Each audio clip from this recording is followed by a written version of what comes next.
Hey, this is stream number 13, my quest to make my own keyboard. I have a prototype keyboard here, and let's see, stream is going now, cool. I'm going to be working today on improving the communication between these two boards, and also sort of at the same time the communication over the USB here to the host computer. They're kind of following the same protocol right now, and it was really just to get started. I went with something simple. So messages are the format, some kind of command, and then its arguments, and then character turn line feed. So we're actually looking for that line feed in a couple places.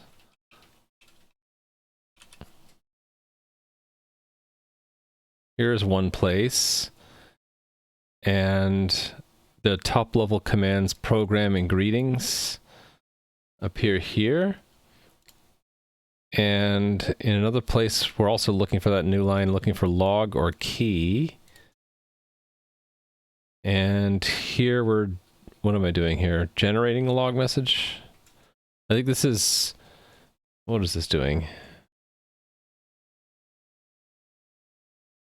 Oh, right, this we need to keep, even if I change the protocol, because this is where I take log messages in the ring buffer for the logger and push them out to the other board. So my objective today, one of the objectives I have, is to kind of clean this up, and instead of using like text-based lines for these messages, actually have a binary protocol using C or D.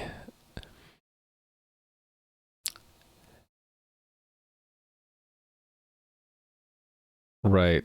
So I don't need to do this kind of like parsing.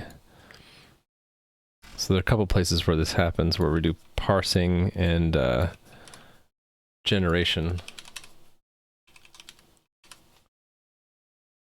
If I do that, how come that's not matching? Oh, because there's a space in front. So here's where we generate the key message, and I'm doing a 2-string on every code, which is a byte, and here I'm parsing it back. That's a lot of wasted computation we don't need to do. If I were to be able to send the message binary, I can make this a lot simpler. But the other objective I have today is to see if I can combine this workspace with this one, which is what I use for monitoring the keyboard. So this is a program that runs on my computer, connects to the serial port over the USB, and relays back log messages and stuff like that. Whereas this other project is actually running, building the firmware for the board. It has a special configuration here to build for the architecture on the microcontroller, whereas this project is a lot simpler. It's running on the host PC. Yeah, so there it goes. So when this is running, whenever I hit a key, we're seeing the log messages from the boards. So that's from the main board, and then if it's from the secondary board, we'll have really 2 log messages in one. So there's the log message from the secondary board, and then it gets first transmitted to the primary board, and then that appends its own log prefix to it, and then sends it over the USB serial port function on the USB. So this standalone program is in one workspace, whereas the firmware is in another. And I would like to, if I can, combine these two into the same workspace, because one thing that I would like to do is have the same encoding library common between these two. So right now it's kind of hard-coded. If I look for the word program space, actually no, there's no space after program. Here's where we generate program when we forward it, and here's where we receive it.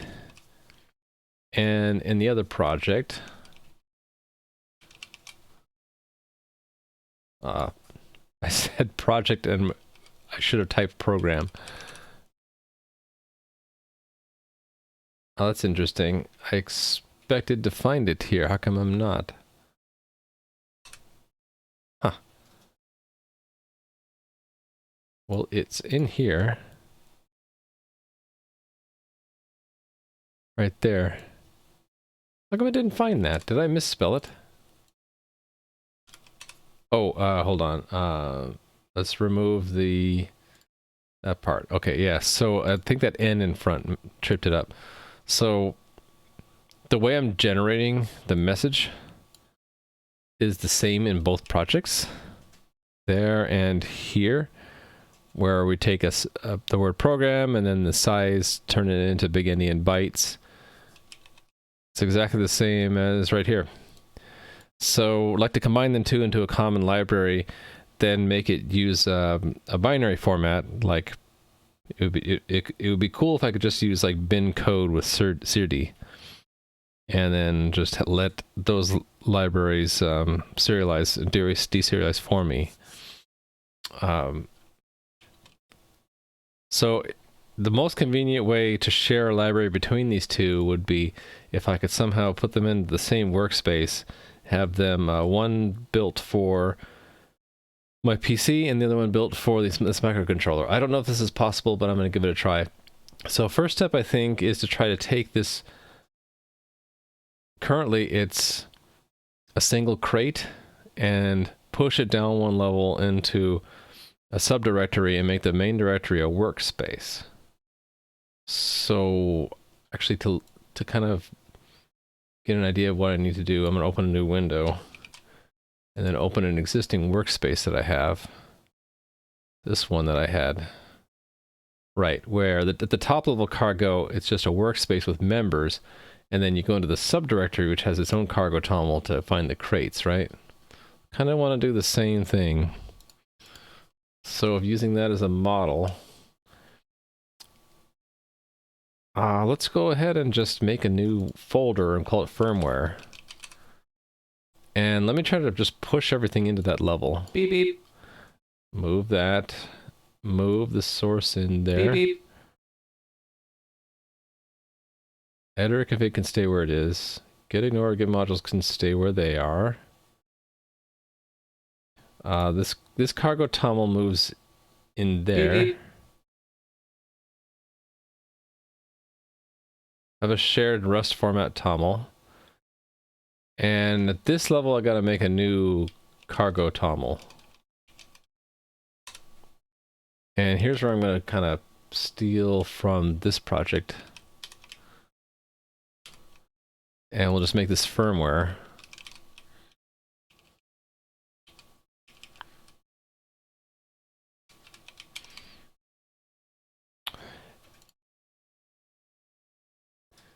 I wonder if I need to make the name the same. I will find out. So this is really confused. I don't know if this is going to actually work.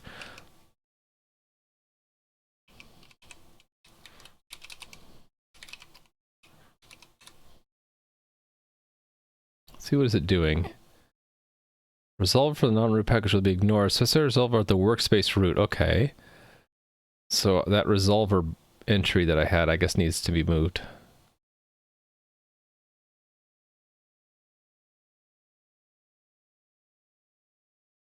Yeah, I think this is why I needed that resolver setting. So let's copy that. I don't know where to put it though. What happened? Why is it S? That was a mistake. So, I mean, do I put it in workspace? I guess I can try. Let's see what that does.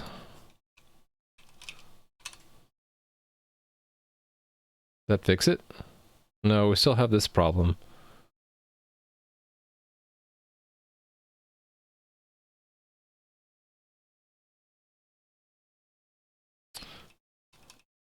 Do I have to need to do a clean first and then a build?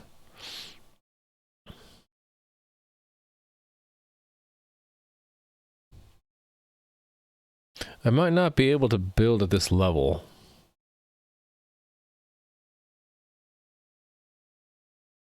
I mean, and that might be okay. I might be willing to accept that. It would be great if I could build at this level. Just don't know if I'll be able to. Yeah, so what if I go into firmware and build?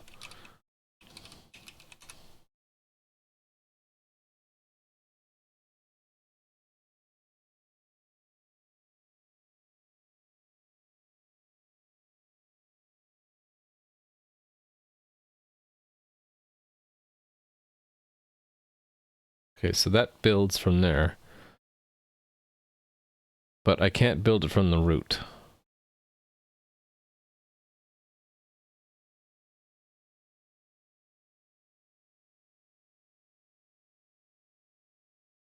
You may be able to compile over target. So I wonder if it's just because if we're building it from the top, maybe it's ignoring this cargo TOML and actually not building it for the thumb architecture. Actually, to test that theory, what I can do is just rename this like config.back, toml.back or something, and then build again from the firmware directory. Yeah, I think that's it. It's the same as if we built it from the top. Okay, so that tells me this cargo TOML, we can only really have one of it, and it needs to be at the root. But if I put this at the root, it's going to build everything for the thumb architecture.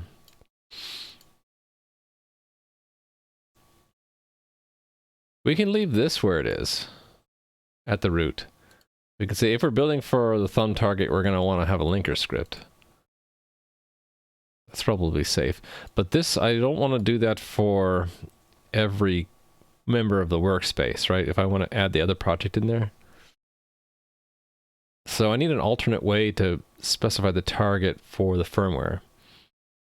Okay, so let me just take this and move it out. Beep, beep. How do I move it all the way out?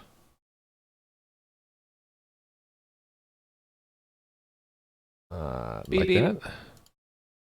Cool, it did it. So this from the root should build now, right? Yeah, that's what I thought. Let's do a clean.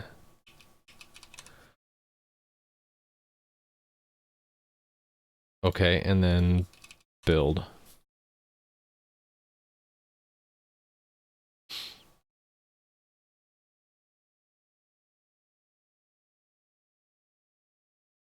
Okay, I need an alternate way to build for the thumb v6m non-EABI just for the firmware project. So maybe I'll just start searching for that. So Rust, select target workspace member, maybe.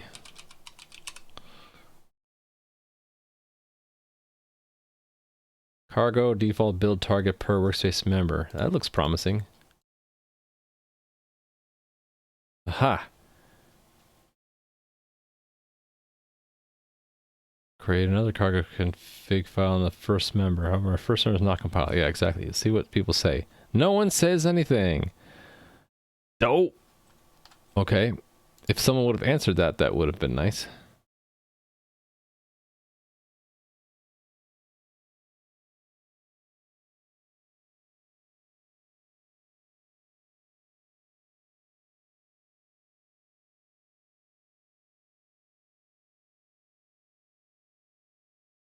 Was it profiles?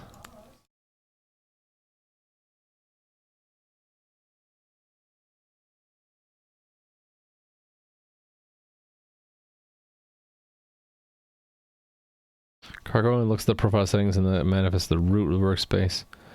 Okay, so that won't work.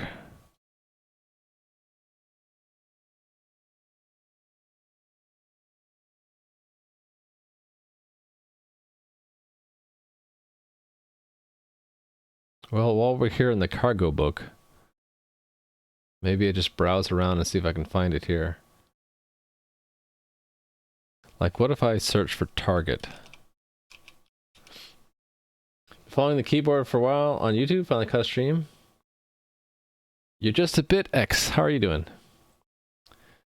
Yeah, I haven't updated the YouTube. I'm like 3 or 4 streams back in the YouTube. I need to post the last 4, don't I? This is stream 13. I think the YouTube series only goes up to 8. So 9, 10, 11, 9, 10, 11, 12. Yeah, so I need to post the last 4. Cargo targets, configuring a target maybe? Yeah, it only has 8. Yeah, I just been, sorry about that. I've just been lazy. I think I uploaded them, but I haven't like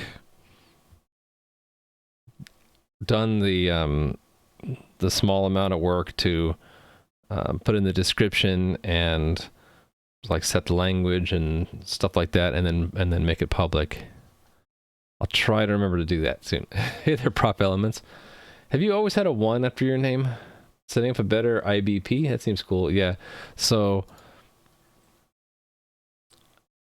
I'm going to try to get to there, but the first hurdle today is to get my firmware and my monitor program in the same workspace. But yeah, the interboard protocol right now is kind of hacked up. Where's the best place to show it? Probably if I search for... Can I get a history on this? I guess I can't. Actually, if I search for that, it should be good. Yeah, so the interboard protocol right now is text lines. So we keep reading in bytes until we find a new line character. And then we look at the front and we see if it's a certain word. And that tells us what command it is. So I'd like to go to something more sophisticated, like something encoded with SIRD and bin code, and have some kind of very simple framing protocol on top so we know where the beginning of a command is. And then I can be a lot more efficient on the channel. One of the problems was where I had the cursor before is when I'm sending a keyboard report from like this guy over to here, where I'm needing to, because it's looking for new lines, and I don't want a new line to be like aliased in the keyboard report, we're just turning it into text. And so that means we're converting the scan codes into ASCII, and then parsing it back to binary again, and having to like join it with commas and then split on comma at the other end. And so a lot of unnecessary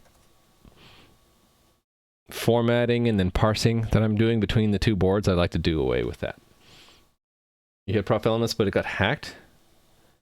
Can't get it back because they became inactive? Oh no. Did that happen recently? Or has it been like that for a while and I just didn't notice until now? Unfortunately, you're from the EU, so you need to sleep. Yeah, sorry about that. I have a lot of people from the EU that watch. I try to like delay my stream so that it's not too early in the morning. But yeah, the problem is that when I stream in the evening, because I work during the day, it's usually very, very early morning in the EU. And during the day in the EU, it's either very early in the morning for me or very late. So I can't quite get the time zones matched up so where I'm streaming while the people in the EU can watch. So sorry about that. It's not EU friendly. Oh, pretty recently? Oh, that sucks. Prop elements. But you have the VIP badge, so maybe I just forget this, but I must have given either that. Either I gave you the VIP badge after, or somehow you got something transferred over. Anyway, I don't know why random things like that catch my attention. So yeah, I'm trying to do away with the simple protocol and make it a more advanced one, but that means I kind of need to share code between the firmware on the board and then this other program, not this one, this one right here, which has a similar kind of code because it's generating messages that the firmware here is going to be reading. If I go to where here, so this is where we would receive a program message, and this is where we would be sending it in the first place. So if I'm going to be using some kind of encoding, that means I'll probably want to have a common library for the encoding. That means I'm going to be sharing a crate between two different projects, and a really nice way to do that is to have the two projects and the third one that it's being shared between the two in the same workspace. So I'm trying to get the firmware and the monitor program in the same workspace. So I'm learning that the cargo config is global for the workspace, and that means right now everything is being built for the ARM, which I don't want the monitor program here to be built for the ARM because it's supposed to run on my PC. You believe your German friends can watch the streams? You're from Portugal. Oh, so you're from the EU, but you're in Portugal. Oh, right. Portugal is closer to me. I don't know why, but I thought of um, Brazil when you said Portugal. I'm like, oh, that's closer, but no, Portugal is still the EU. Okay, see, you're just a bit. And remember, you're not just a bit, even if your name is you're just a bit. Okay. So yeah, I was looking to see, can I specify the target per crate?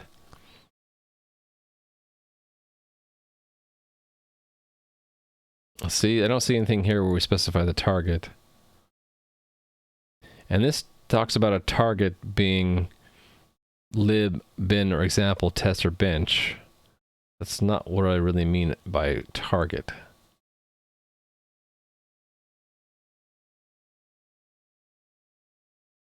So the term target is being overloaded here, right? I guess this is a cargo target? Or build target? Dum dum dum dum dum dum dum dum. Oh, by the way, although I haven't uploaded streams 9 to 12 to YouTube, they should still be in Twitch VODs. Carget, yeah. They should use a different word like carget.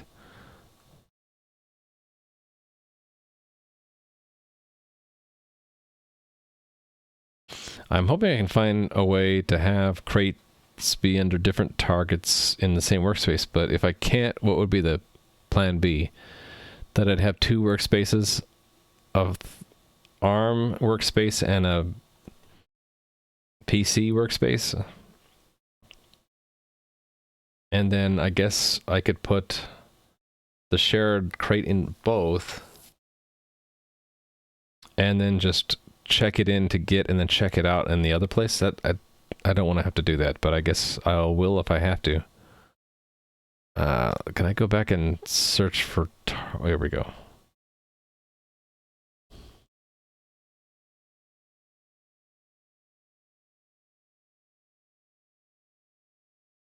I don't know if I'm going to find the answer here.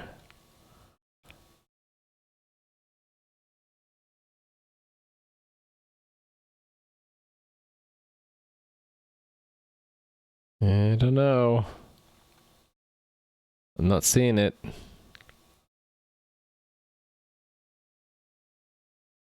What's this target auto discovery?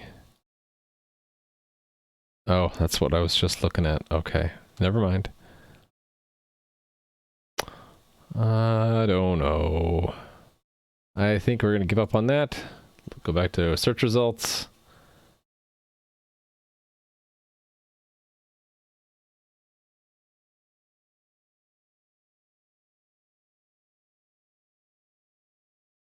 It would be great if someone had an answer to this one, right? This is pretty much what I'm asking.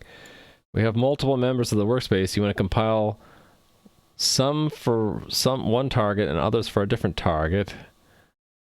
How do we do it? But no one's answered.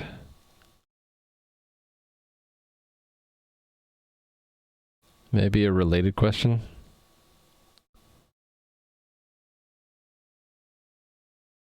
How about this one? Target specific packages.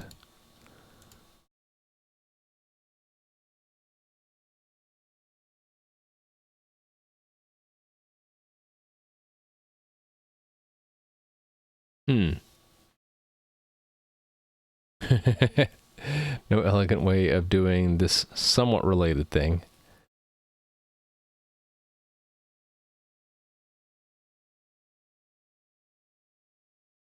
There's an article here. Wait, what? Are they just trying to school them on how to ask a question on Stack Overflow? Looks like it.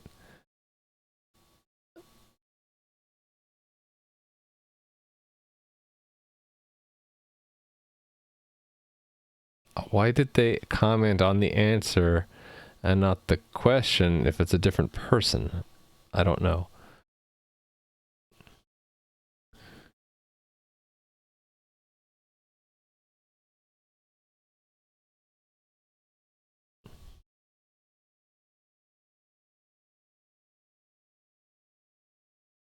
What about this one?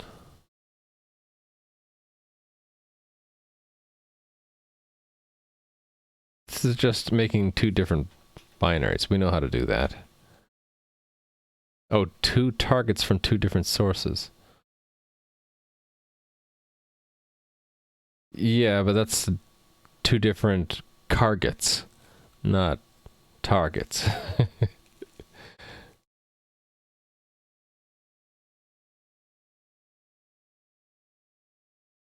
Oh, maybe I should look up workspace and see what all we can do with the workspace. So there's the cargo book. I should just leave this link up.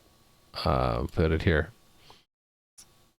I can look for workspace, right?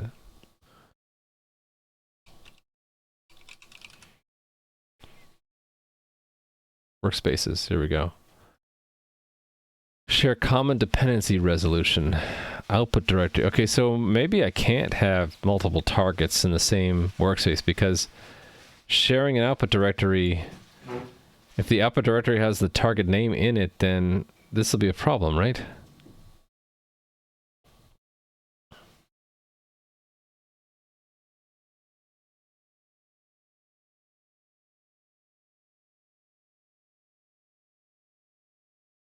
Common cargo log, common output directory. Well, if the output is just the directory name target, there's a subdirectory for every actual target under there, right? Okay.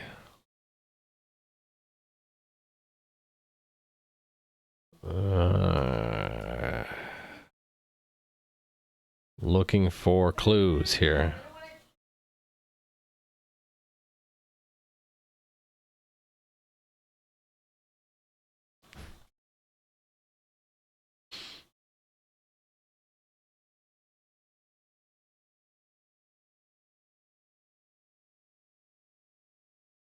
Okay, what does output directory say?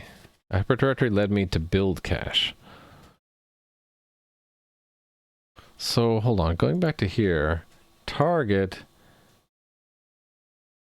debug has like intermediate files, and it's target and then the actual target name. Or actually, I don't even see it now. Oh yeah, here it is. Target, actual target name, and then profile, and then here's our firmware file, right? Yeah.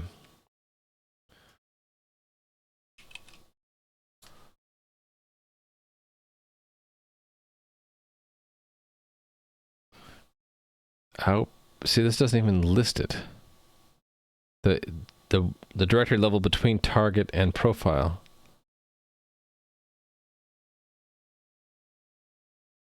Okay, it depends on if you're using the target flag to build for a specific plat. Okay, yeah, there it's confusing because sometimes they say target, other times they say platform. I like to be consistent. I think of this as a target, not a platform, but maybe I should be calling it platform because usually target means something else. But then they have the word target for the root directory. Anyway. If it's not specified, it runs in a mode where it builds for the host architecture.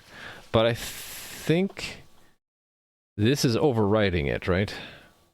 That's okay. What if I go to the other one that doesn't have that? Where does it build? Oh, okay. So when this thing builds, it's just 2 levels down, and there's our exe, right?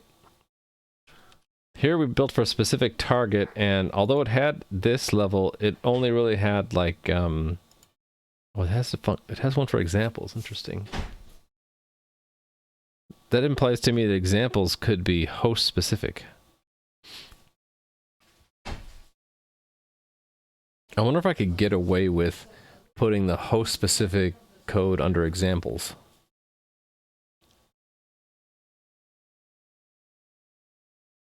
Have the primary architecture be thumb, but have examples under the host architecture. I don't know. Speculation, right?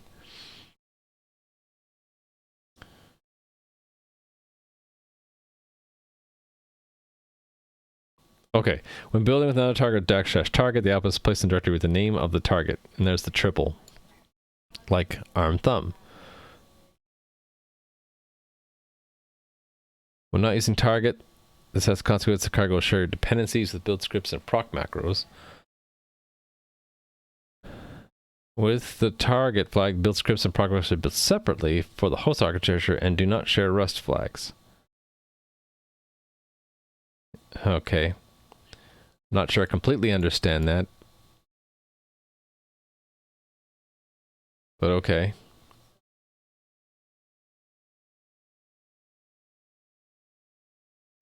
Dep info, all this, okay.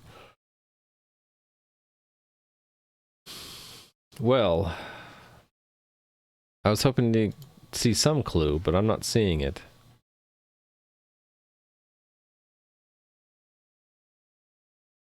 Still looking for clues. I can search for other keywords like platform, right? How about Rust, workspace, mixed platform?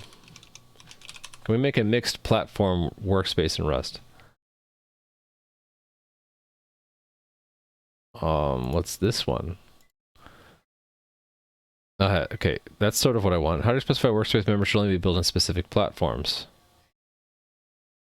Answer: no support on cargo yet. Need to annotate all methods with appropriate config for now.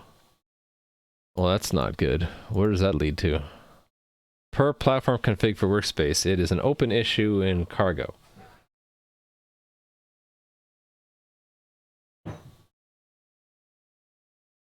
A lot of pain to do. Place config on modules functions rather than crates for binaries. Someone's interested in the feature. It's been years since you thought about... Wait, what? Oh, it got opened 3 years ago, 4 years ago. Actually, this is very similar to what this is exactly what I'm doing. A workspace with a no standard kernel and host targeted application.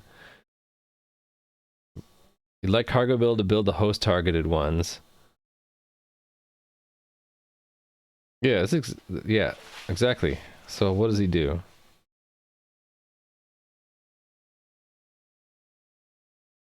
Yeah, this is exactly what I'm doing. So you work around this by annotating all the code and dependencies in or with config, not target OS, and supplying equivalents, a panic handler. I'd like to specify the kernel is only present in the workspace. Yeah, exactly. Quite rare. Well, we're doing it tonight.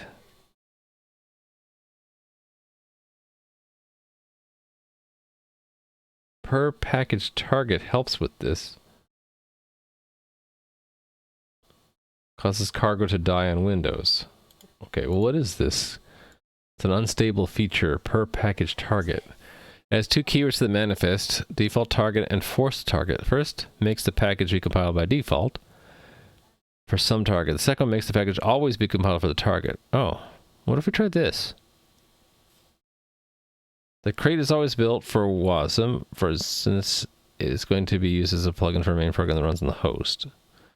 So how do we do this?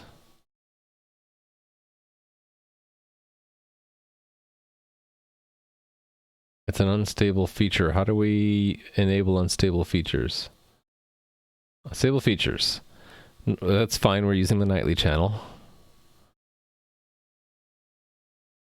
Okay, new syntax requires a cargo features key at the top. Okay, so we would have a cargo features and then we would put that feature name in. Let's try it. So at the top level, we would have a cargo features.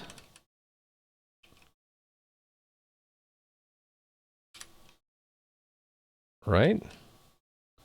Okay, and then I lost where we were. It was like per something, right? Per package target. Yeah. Per package target.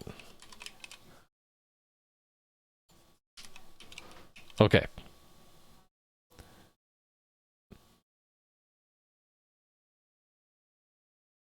What is a... Oh, is a package the next level down? I mean, that would work, right? Oh yeah, look at that. Okay, so I would do a forced target equals, and then I put the target in. Let's see what this does. Right here, I guess. And then I would put what I currently have here under build. I'd put it here. And then I suppose I would just remove the build thing. See what this does. I'm getting a lot of like fatal errors from Rust Analyzer, but I kind of expected that. So let's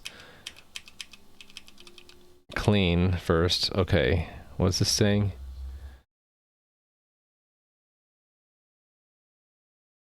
Failed to load manifest for firmware caused by unstable. Per package target is required. Package requires per package target, but that feature is not stabilized. That's what I did. I thought I added that. Did I mistype it? There's 715-209. You're not watching, but you're listening. And Nightshade dude, how are you? Oh, now you're watching. I saw that little icon pop up saying watching without video, which means you're just listening. But then that went away. Is that just Twitch being glitchy? Yeah, so what I'm trying to do right now is make a combined workspace where the firmware is in building for one platform. We'll use the word platform, okay? Using a workspace where one package is being built for one platform and another is built for another platform, similar to what this person was trying to do right here. Basically, I'm doing this like this person is also trying to do. And they talked about there being a workaround. And it's causing it to die on Windows for them, but maybe it'll work for us. Let's see how far we can get. Because I'm basically doing the same thing they are. A workspace with a known standard kernel for a microcontroller and a host targeted app. That's almost exactly what I'm doing. Okay, so it said to add that, which I thought I did. Okay, but maybe it doesn't go there?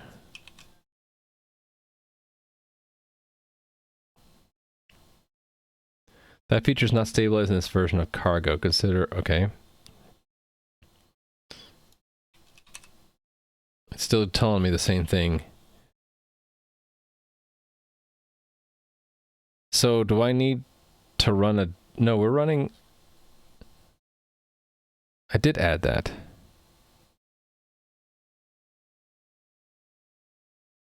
Interesting. So... Do I need to be in firmware? Build from here?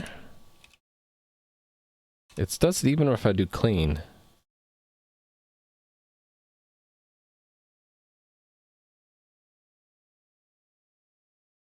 Maybe it doesn't go here, but maybe it goes in workspace?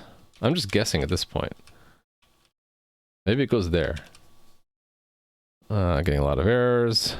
Rust analyzer's throwing a fit. Let's see. No, it's still the same thing. It's like it doesn't see that key at all. Right? It says to add it at the top of Cargo Toml, which I'm doing. Like, I'm literally doing what they're telling me to do. You can change that yourself, forgot to remove it. Oh, you can? I didn't know that. So can I set it for myself? Let's see.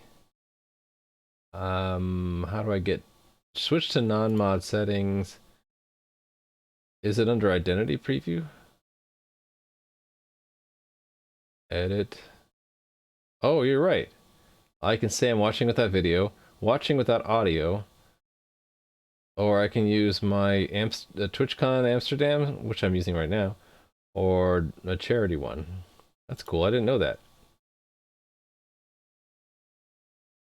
So check out my badges.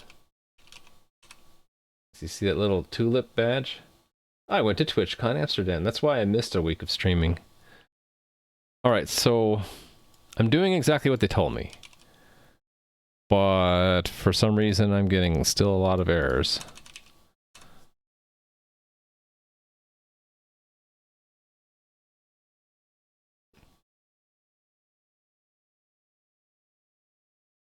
Do I need it in both spots? Above the package. Oh, I need it to be in both spots, maybe. I'll put it in both spots. Okay, still Rust Analyzer still throwing a fit. But maybe this will work. Oh, oh, oh, I think that might be it. That might have fixed it. You didn't know that I went to TwitchCon?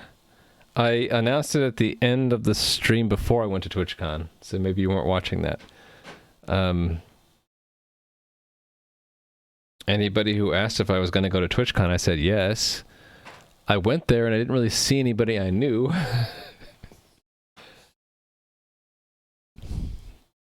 What? Okay. Mrs. Ryan was asking me a question, so I gotta mute. I'll be right back.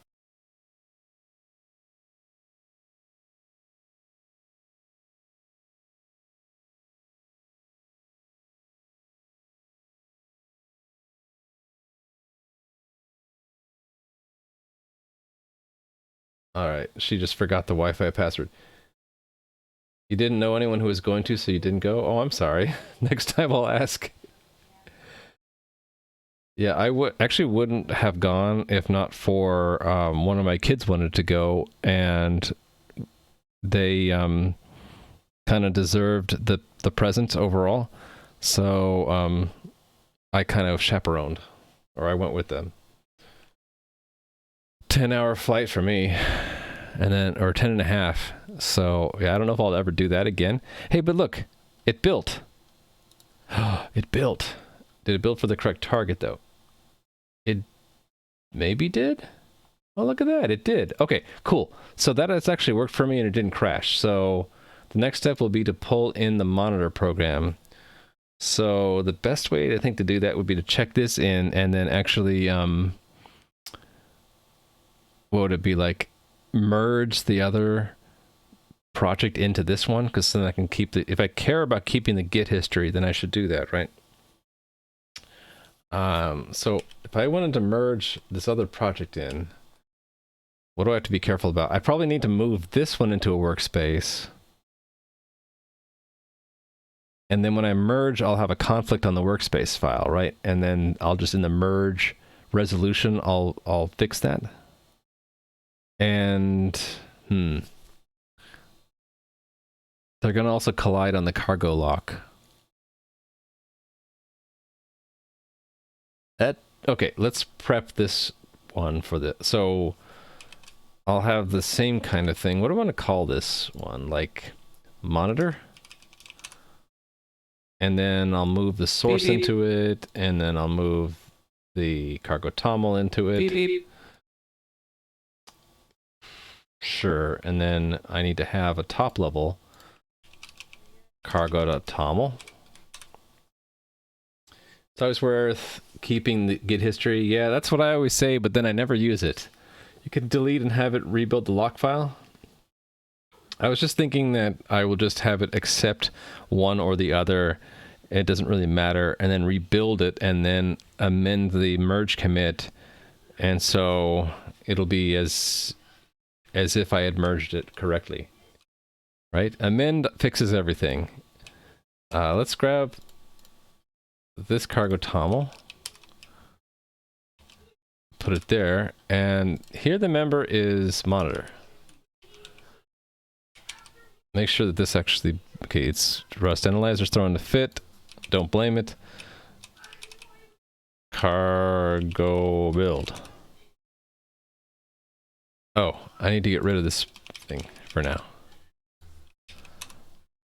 Okay, so the consequence, one consequence is I'll have to use the nightly toolchain even for the monitor. I'm okay with that. So let's check this all in.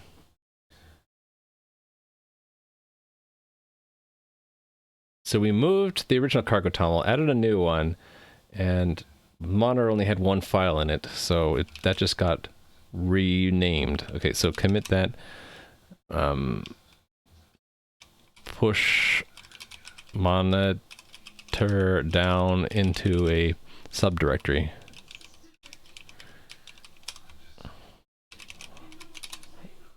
All right. so let's see. Oh, the other project, let's check in what I did here. Okay, so it doesn't know that I moved it. It thinks that I deleted the old one and added the new one. But I think if I do this, it'll figure it out. Yeah, see, now it knows it's just renamed or moved, right? Okay, so I removed the target from there. I added it here. And this is a new cargo terminal, which just has the firmware in it. Do I need resolver in both places? I'll just leave it for now.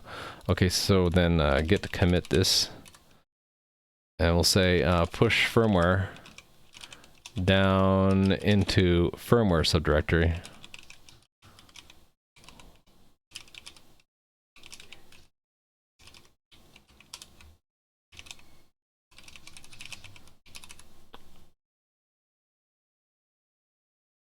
That might work too. Isn't the V2 resolver default anymore? I was having trouble when I didn't say resolver 2. Let me remove it and see what it was. Let me remove it from both places to be sure. I was having some kind of issue with that. So cargo nightly build. Rust analyzer is also having a problem. Okay, I was wrong. You're right. A squared is right as usual. I thought I had to add that at some point to get around some kind of compiler problem. Obviously, I don't need it at all. Oh, hold on. Just to be sure, let me clean and then build again. It might have been like that I confused a symptom with someone's reported solution to that symptom and then did something else and thought that the resolver equals 2 was what I needed. It was really the something else that fixed whatever it was at the time. If you guys hear some kind of weird background noise when I'm talking, that's because Mrs. Reimer is watching Stranger Things in the other room. It might also be that now that you have a lock, it's fine, but no lock might build. How do you do a no lock build? I mean, if I didn't have a lock file? Should I try deleting the lock file? So, this stuff annoys me until I understand it. Okay. Maybe that's it. Maybe I didn't have edition 2021 at first? No, I think I did. Pretty sure I did.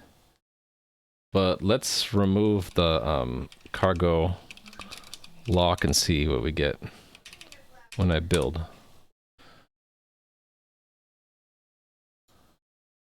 So now it's having to like reconstruct the lock file, right? When are we going to hear Kate Bush? I don't know. I've never actually watched Stranger Things myself. And I think they're somewhere in season 1. I have no idea. No spoilers.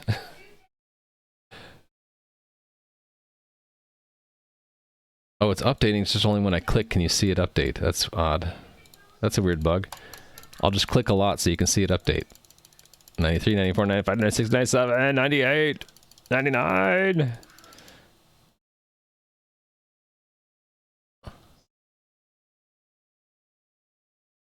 Okay.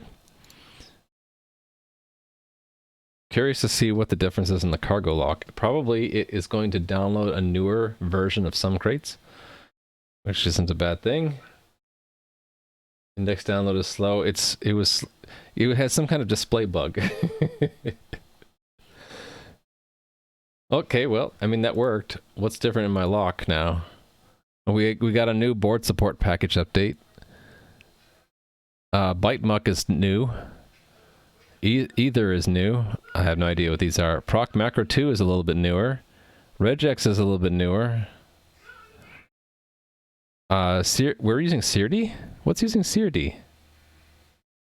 I thought I would need to add that, but I didn't know we already had it. Okay, what's using Seardy? I'm curious. SS Marshall is using Seardy. USB-D HID is using Seardy. Oh, okay. So we're already using Seardy. That's good to know. Because I plan to use that later tonight. Everything pulls. I didn't expect anything to be using CRD.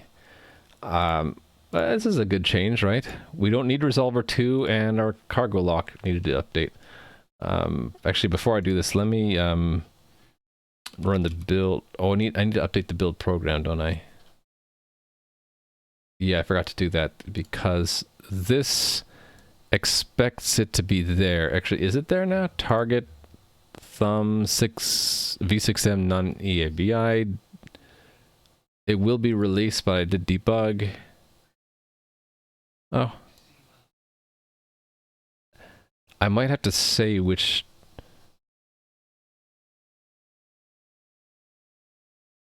Actually, I'm curious what happens when I add another workspace member. Actually, let's just try this and see what it does.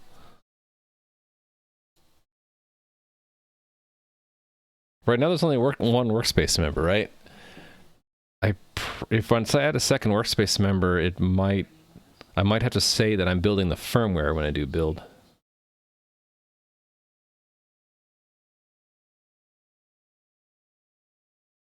Go over the other project and do a program on this guy, just to verify that the new version of the firmware doesn't screw anything up. Reprogramming in progress. Let's see that that's purple and that's white. And then they're both red. And we're good. Okay, we're running the newest firmware with the newest crates, and it's still working.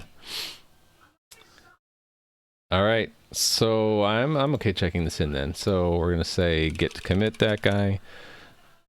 We're gonna say I don't know, workspace updates. So pull in latest crate versions, and drop explicit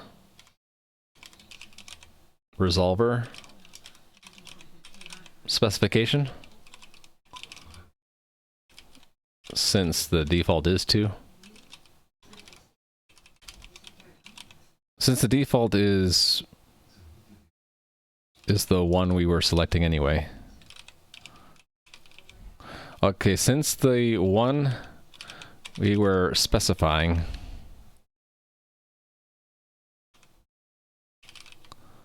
is already the default.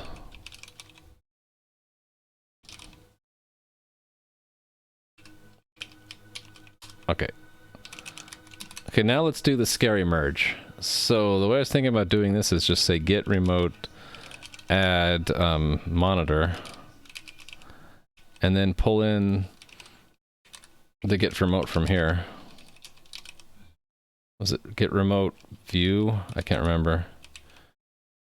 List.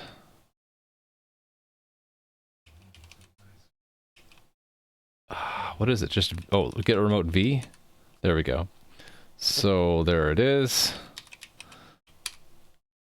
I needed to have a space after the word monitor.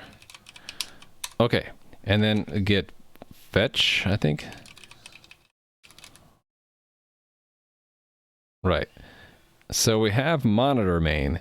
So the idea here to do the scary merge is we do git merge monitor main.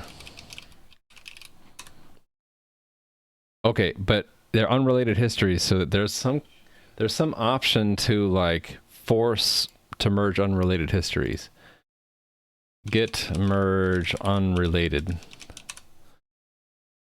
How to merge unrelated histories? It is allow unrelated histories. Okay, and then we got, those are the conflicts I expected, right? So there's a conflict on .gitignore. We want to accept the current change. Save that, close that, add. The lock is obviously different. I forgot how to like say accept the current change for all. Don't I just how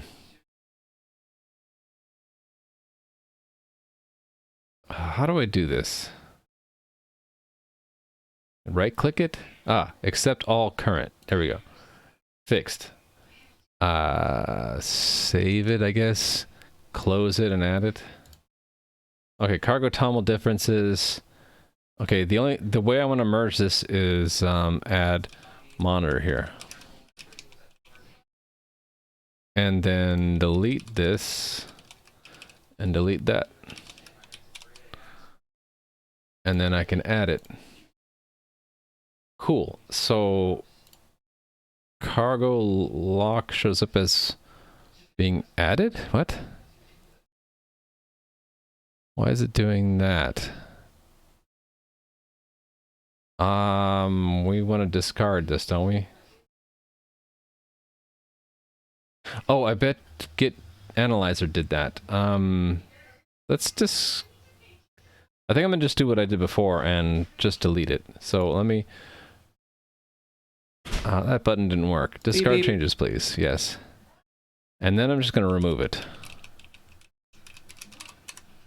Okay, and then we'll rebuild it by cargo build. Or cargo plus nightly build. Here's the test to see if it works. It should build both the firmware and the monitor app, even though they're for different platforms. What's the difference between E2E and integration test? Well, I would say an integration test is somewhere between an end-to-end test and a unit test, where a unit test is testing one small package, like in isolation, completely in isolation, and an end-to-end test is testing the entire system.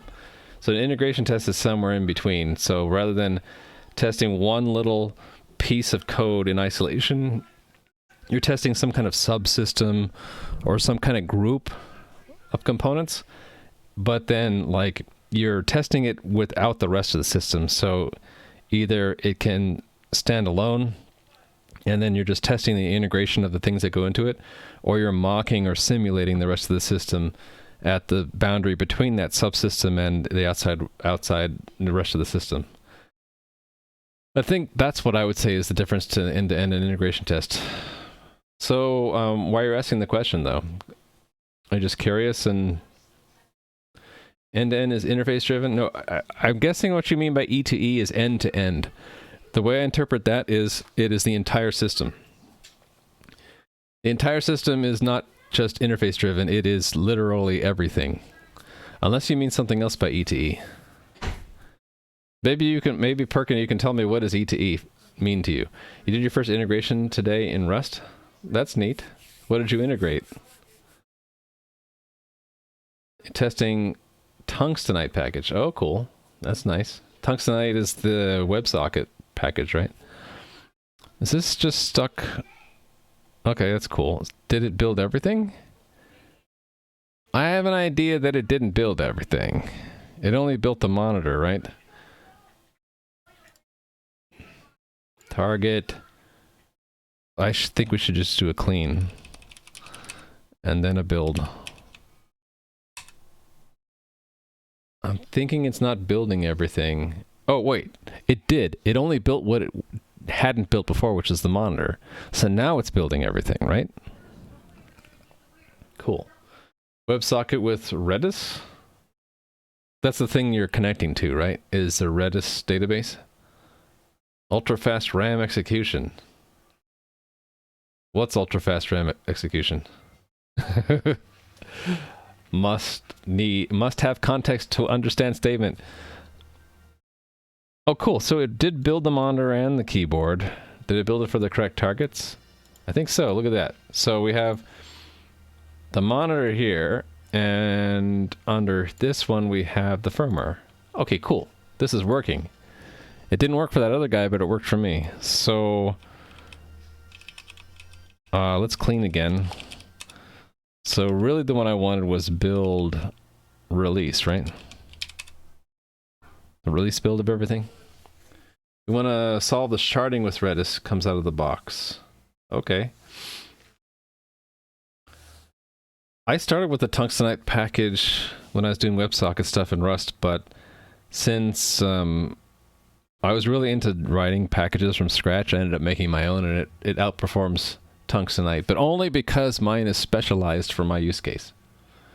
Yeah, the interface have to be neat. Actually, in Protobuf, it compiles the code for the server and the client. Yeah, I want to do something similar here, where the protocol library I want to build for, I want to code it for both my host PC and the firmware here, and just build it for the two platforms. Actually, that I'm wondering what will happen when both the monitor and the firmware use the same common third crate. Will it build that crate for both or not? Because that's what I want it to do. Okay, anyway, this is working now, so we don't want to check that in, but review these changes, right? So what happened in the cargo lock? I think it should just be adding a bunch of stuff. Yeah, it's just adding a bunch of stuff. Okay, cool. And Tommel added monitor. This got added. This got added. Actually, that shouldn't show up as an add. Do I need to do like a merge? Does it say it's merging it? Oh, there we go. Use commit to conclude merge. Okay. So we'll say merge monitor, merge in monitor project. Okay, original URL of monitor project. This is for future Raimu to know where the heck the original one was. Okay, I'll have to copy it back from here, paste. All right. So that's going to look interesting in the history, right? I'm hitting the wrong button. I don't want to hit whatever that is. Is it these two together? There we go. I want the git graph. Here we go. Yeah, so that I knew that would look interesting. So we have two unrelated histories merging together. So we have the firmware project and then this monitor project. That's kind of cool. I can see chronologically when things were done. All right, so then git push.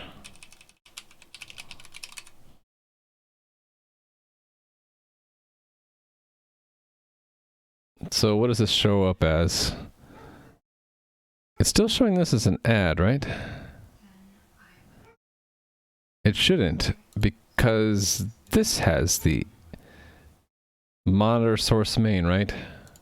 Monitor, how does it show up as an add here? I don't know. Is it because it's merging into the blue line? So, okay, that's probably what it is, right? So it's a matter of perspective. We're adding the purple one into the blue one, so it appears as an add. Okay, answering my own question.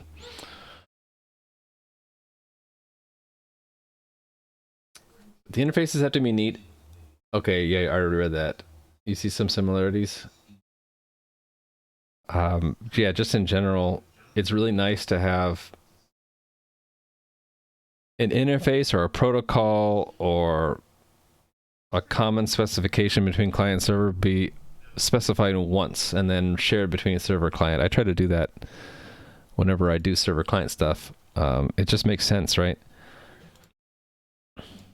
What I'd really like to know now is that I've merged this into the common thing. Can I make a crate which has unit tests in it? Can I do a cargo test now? Can I do a test? Is it going to let me? It didn't let me before when I just had the firmware project. Let's see if it does. That's going to add debug builds under target, but that's fine.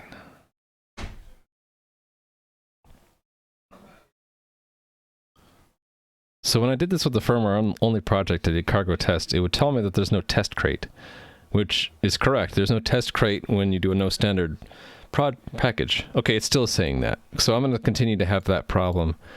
I need to figure out how to make unit tests again, because you get this error if you have a no standard project. I looked into it before, and it'll say this because of the fact that in firmware main at the top we say no standard, right? And so no standard library, so there's no test crate.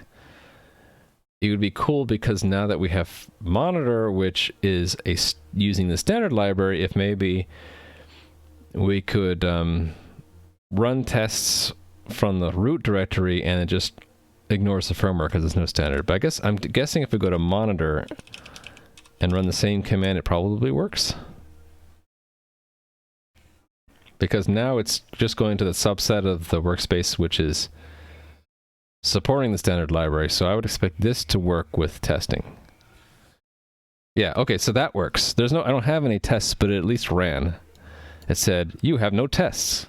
You want to learn about code lenses. You mean composable getters and setters.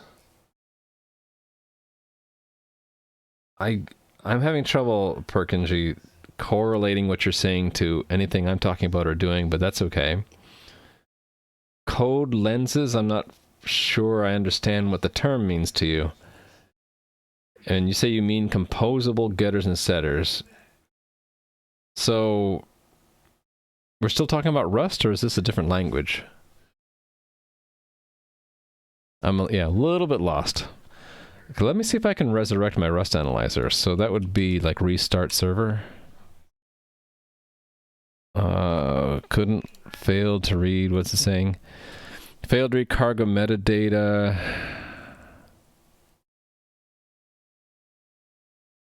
Blah, blah, blah. Failed to, oh, it's gone. Failed to parse manifest caused by, we need to run a nightly version of cargo. Is it because I had a custom command for Rust Analyzer?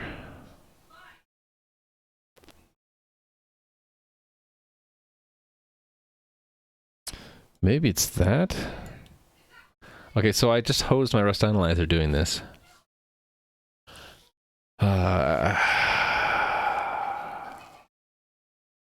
Maybe there's an option for Rust Analyzer to run cargo nightly build. Let's see. All features are maybe it's features? No default features. Is there? Okay, that's it. Is there other Rust Analyzer things? This assist, cache, cargo runner, maybe? I should look that up. What is that? What's that option mean?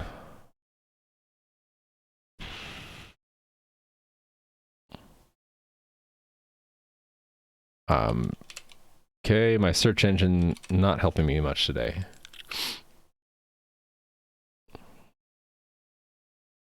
I was hoping it would jump straight to it. I guess I can go in here and search for that within the repo. Oh, I can't search with it unless I'm logged into GitHub, which I can't do on stream because that would potentially be dangerous. Let's see. There is a docs folder. There's a manual. Okay, can I search the manual? No search.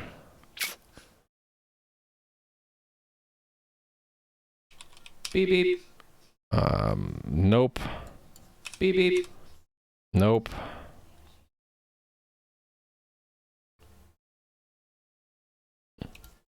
We search for runner. Beep, beep, beep. Nope. Beep beep. I don't know. What if I go to the settings UI version and I look for runner? Aha. Custom cargo runner extension ID. That's probably not what I want, right?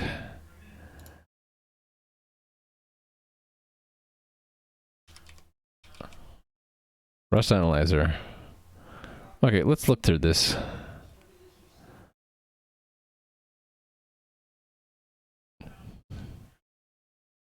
Activate all available features.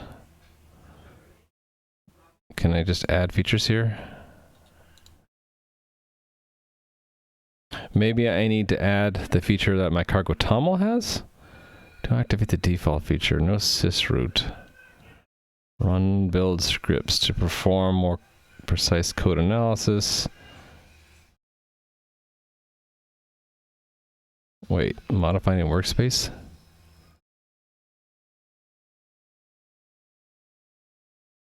Oh, yeah, I did modify it there, didn't I?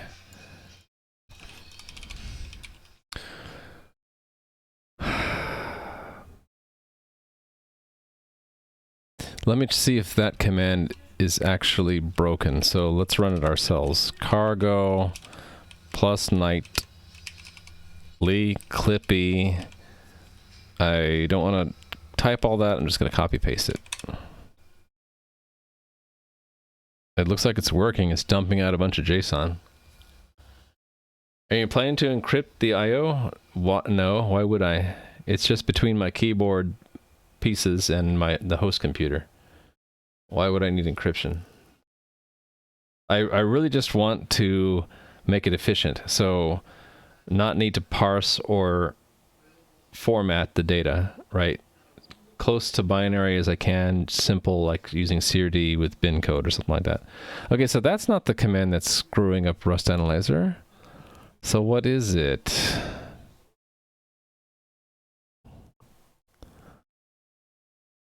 It says it can't parse the main cargo toml because the per package target requires a nightly version of cargo, but this is the stable channel. So I think the problem is it's running stable cargo from Rust Analyzer.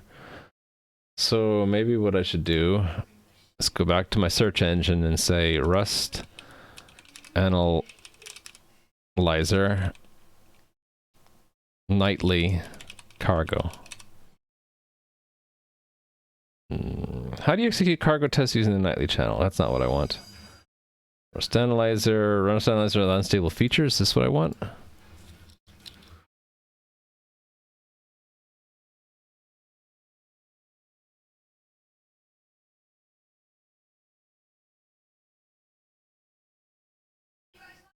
Okay, we could do this cop out, which is rust up override set nightly. I guess I would like to avoid that though. Because that does it for my entire setup, right?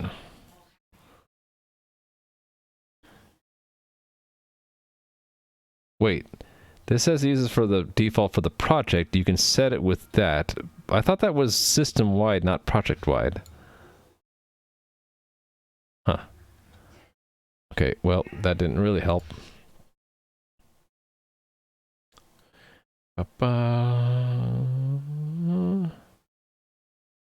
More results? Feeling like my search criteria wasn't so good. Maybe this one? Yeah. Maybe something like this. Update Rust. Okay, that's not what... That doesn't help. Okay, that didn't help.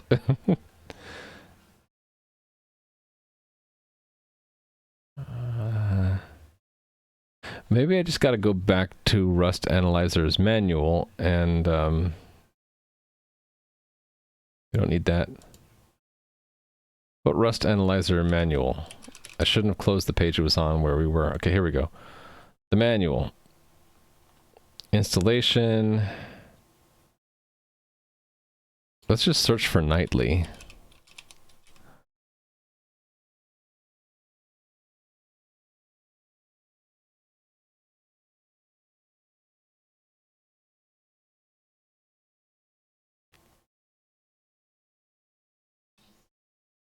Okay, that didn't quite help.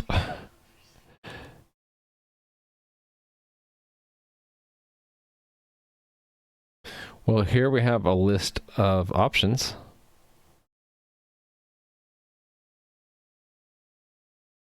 What about if I search for the word cargo here? That's how to build it.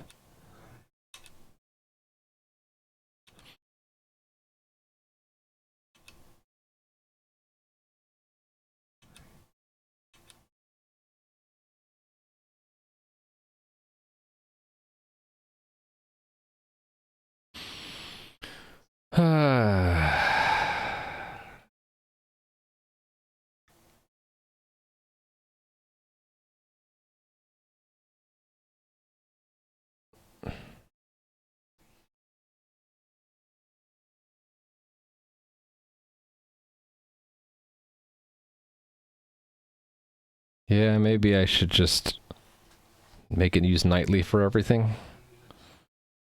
I should just give up. I don't want to give up.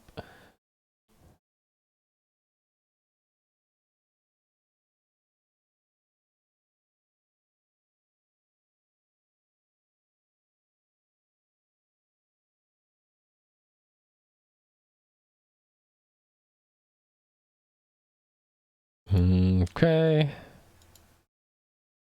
Well, I could at least test it, right?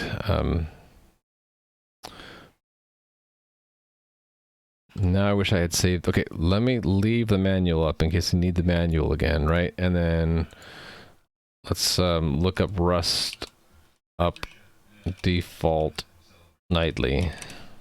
Is that the command I want?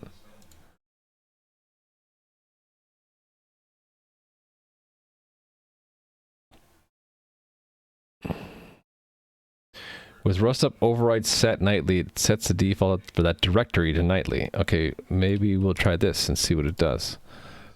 So, info using existing install, override tool location to that. So what did it do anything in my... It didn't actually do anything into my Git.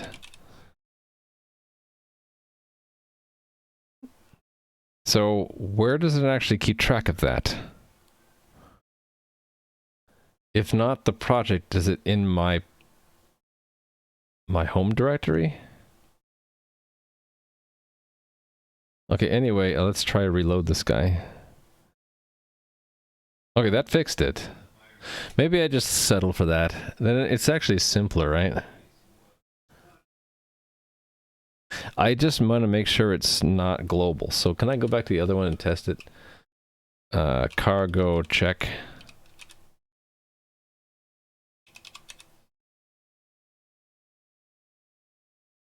How do I tell what version it's using? Version? Okay, and then here I can do cargo version. Make sure it's nightly. Okay, okay, so it is running the nightly build of cargo here. And it's happy again, right? Reload, restart the server, and it's happy. Cool. What kind of keyboard are you using right now? I am using my Corn keyboard. This guy. And get it all in frame. Here's my Corn keyboard that I had someone else make for me. So I really like it, which is what kind of led me to want to make my own thing.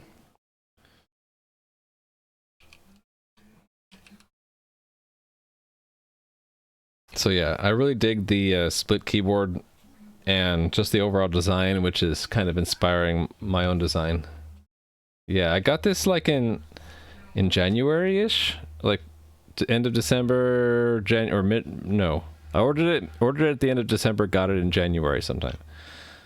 I really like it, and like the command says, I'm trying out the Colmac layout, which is why my typing is not as good as it used to be.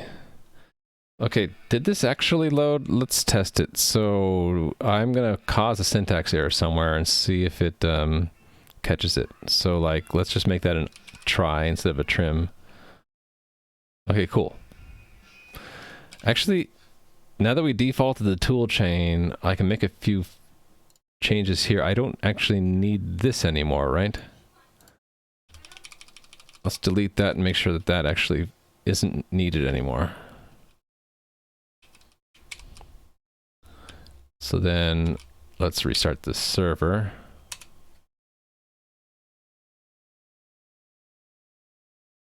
It's defaulting to nightly.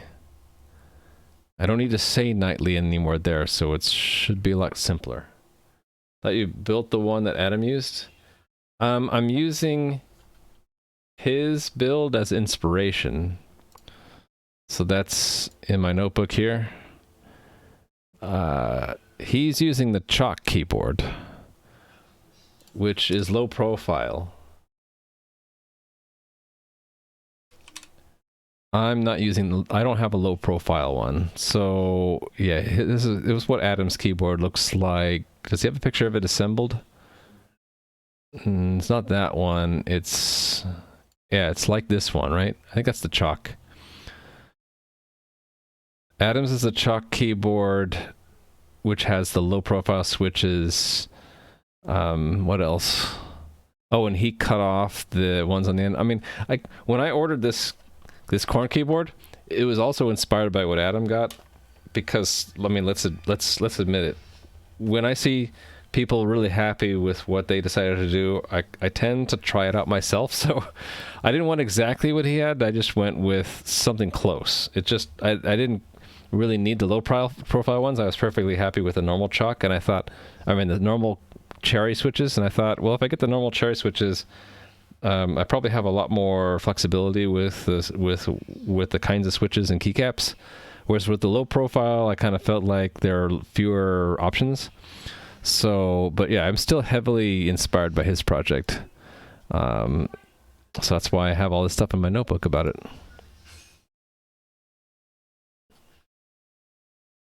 So, but it's pretty close to what Adam made.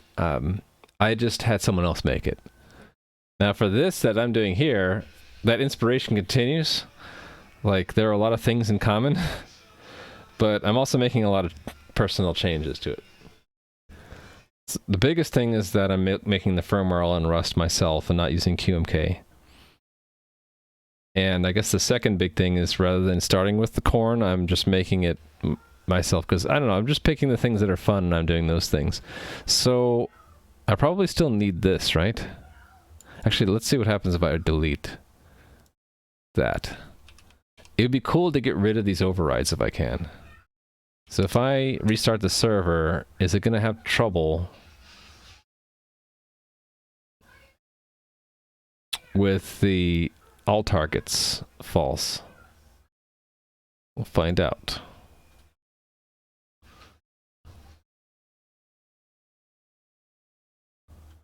So it's still loading. Is it stuck? I might have broken. Oh, no, it's still working.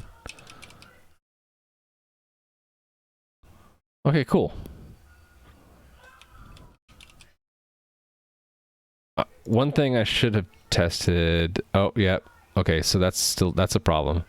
Can't find crate for test. Okay, so that might be this thing. Let's re-enable that.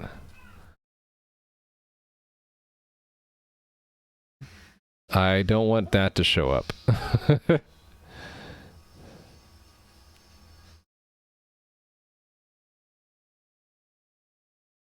What's the error it sees here now? Oh, that's old. Need to wait for it to load.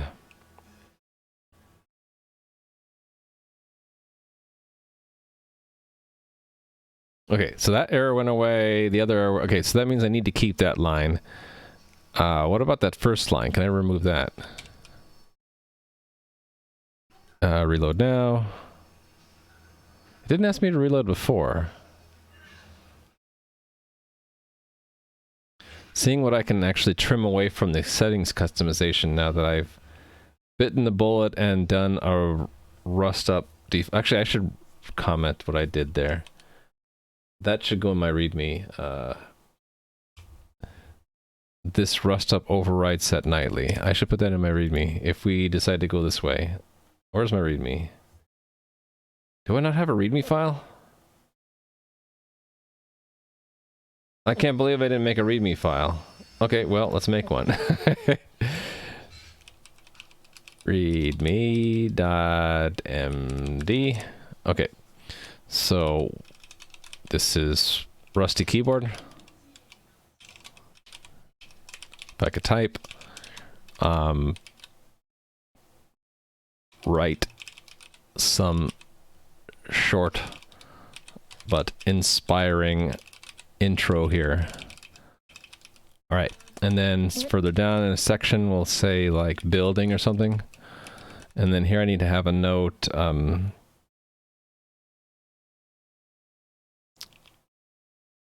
because we're using some features both of Rust itself as well as cargo. That are not yet stable.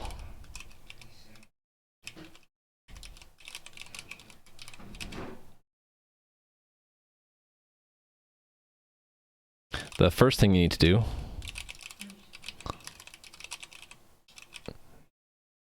is change the default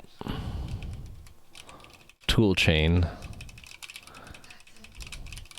for the whole workspace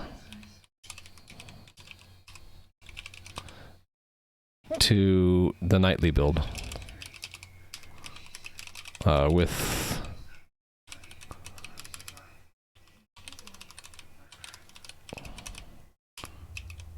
shell command rust up set nightly. There we go. Now I have it documented. Okay, so back to main. So no, we have no problems.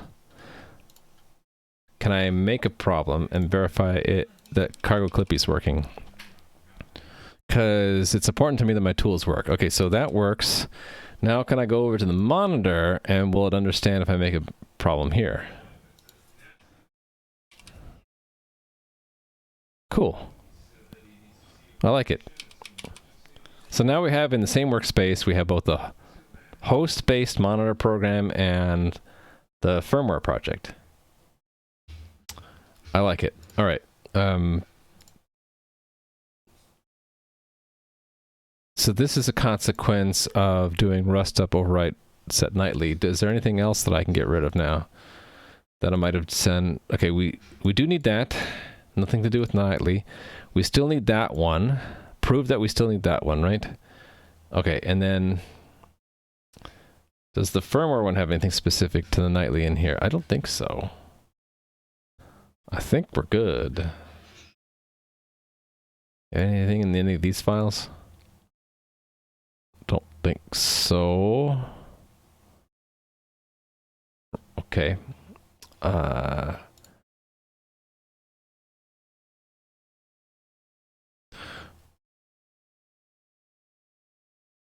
I got rid of the Rust formatter thing, right? That was Clippy. Oh, I think I had it in my personal settings to run the nightly build always. Yeah. So technically I don't need that for this project, but that's global, not local to the project anymore. So I never put it here. Okay, so we'll just check this in. Terminal, get the commit. Okay, so this will be like assume nightly toolchain is the default.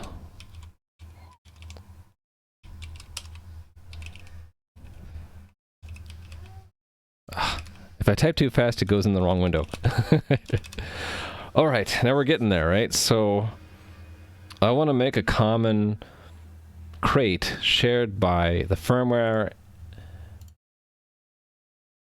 and the monitor, which defines the messages that can be exchanged between the two and also handles the serialization. So what do we call that one? Can I do it from here, or do I need to... I forget. Can I do cargo new from a workspace? So cargo... Let's try it. So cargo new, what do we call it? Like API or something? Interboard communication, IBC? IBC. Why don't I just call it IBC? Interboard communication.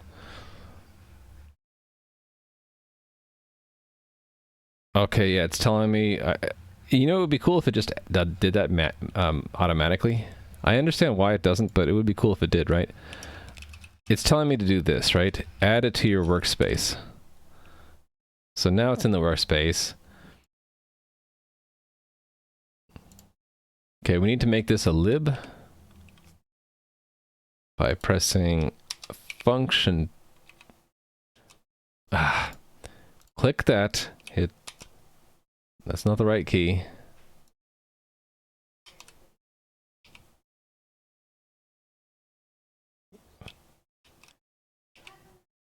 Function 2. My key sequence to hit the function keys is kind of odd right now. Rename this lib, right? And so it's a library. I will need to have a,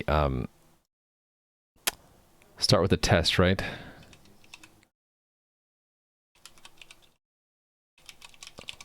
Config test. Mod tests. Because we're doing, with libraries, I try to do test-driven development. So, test, like, I don't know. Encode greet. How about encode greeting?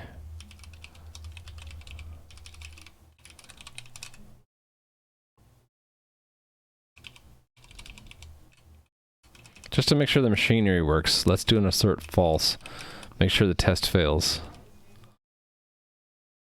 All right, so then cargo. All right, we know that we have to go into the IBC directory to do this, right?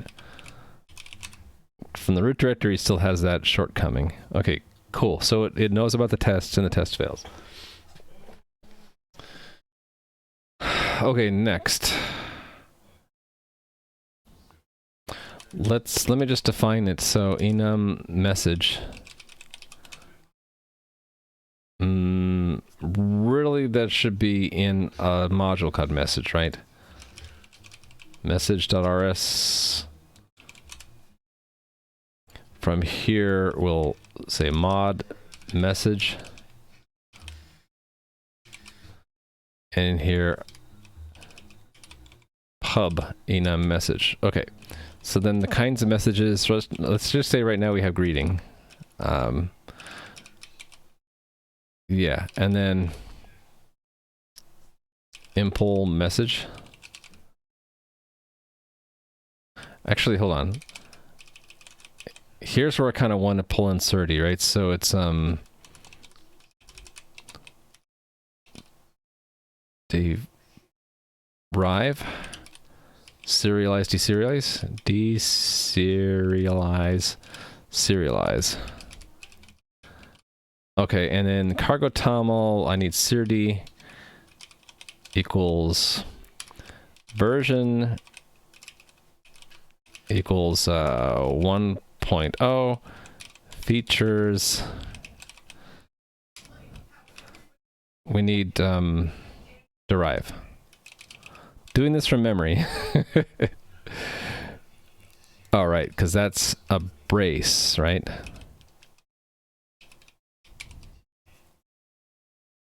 I didn't like that.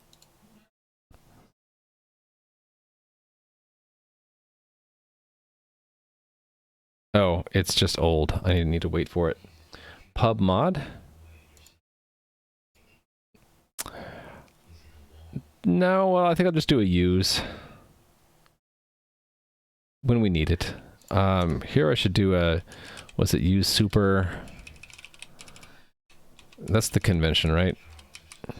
Use everything from super. It's not form. Okay, there it goes.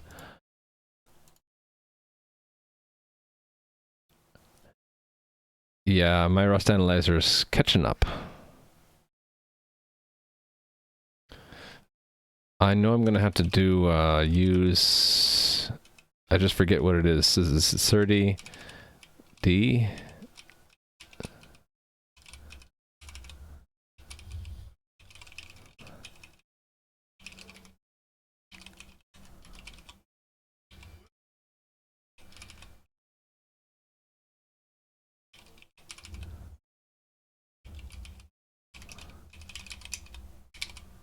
Yeah, so my Rust analyzer is a little bit behind, so it's not helping me right now. Oh, is it not D and Sir? I thought I had to add those in front.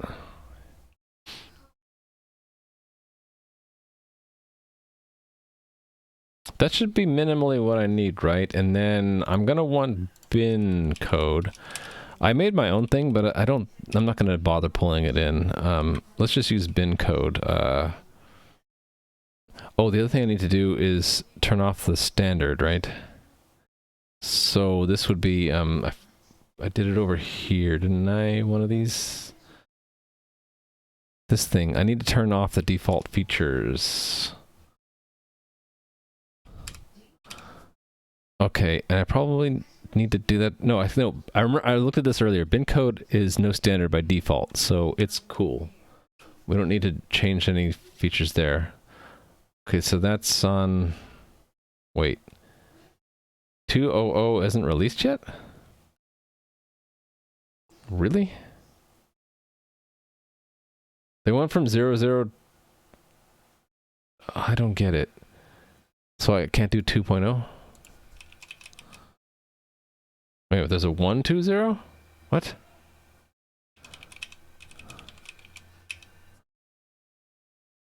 I guess 1.3 is the latest released version?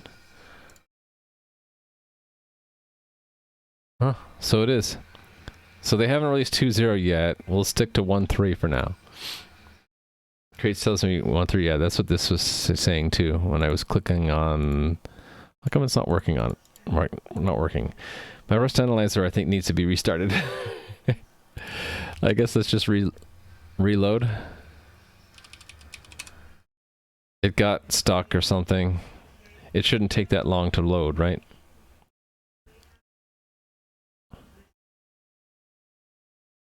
Loading, fetching metadata, loading. I mean, it's worth it when it's done loading. It's excellent, but the load startup time seems to be a lot for what I'm asking it to do. Okay, anyway, I should be able to say, like, let message equal,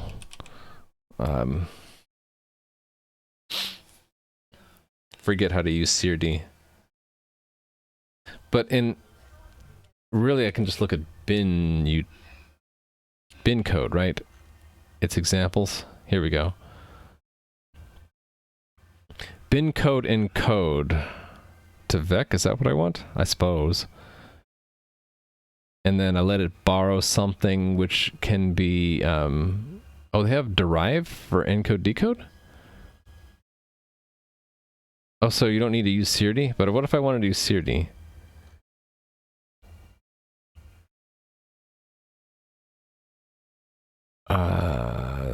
Oh, they don't say. I wonder if they wrap CRD with encode decode. Macros as used by CRD are a very hard challenge for Rust Analyzer. Yeah, it's just slow to load the thing.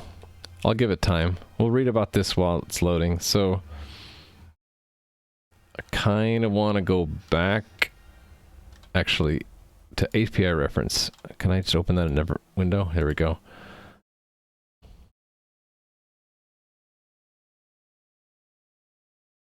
Bin code serialize, is that what I want?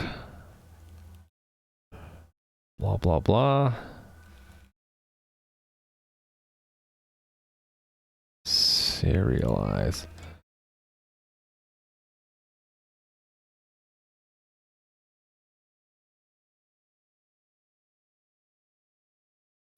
Hold on, does this... Yeah, it's anything that be serialized with CRD.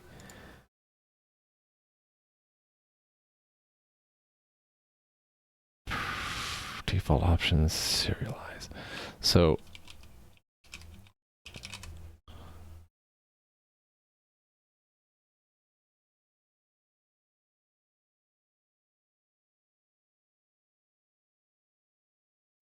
internal serialize. I just want to confirm that it's just a wrapper around CRD. If I remember right, or it uses CRD, right? But it's probably not going to show me internal stuff. Okay, so that's what I want, I think, is bin code serialize. So bin code serialize some value. So this would be message greeting. which means I'll need to import that. Wow, it's really slow.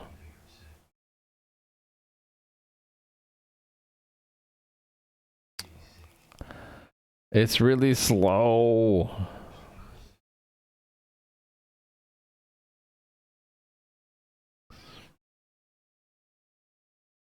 It's spinning, it's spinning.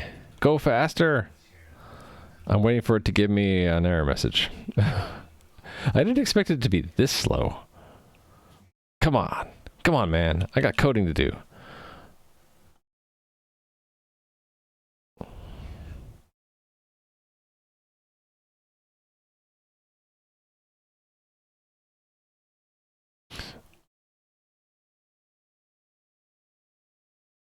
Okay, so it's going to be an option, so it's very slow though, so it should be like assert matches, right? I always get the order of matches backwards. It's expression and then pattern. Okay, so it would be message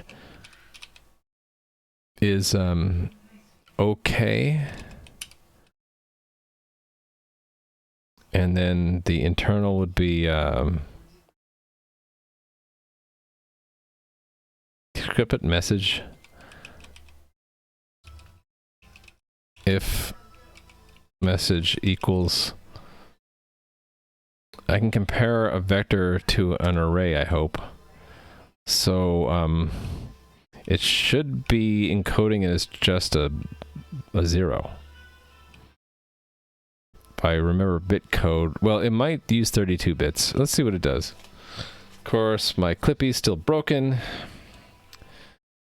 I'm about to give up on it. How about if I just do cargo test? There's a lock on the build directory. Gosh darn it. Just reload, I guess.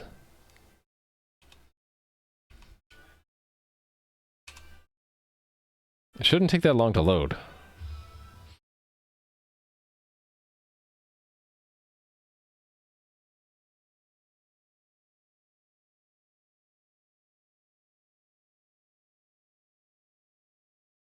I wonder why it's so slow.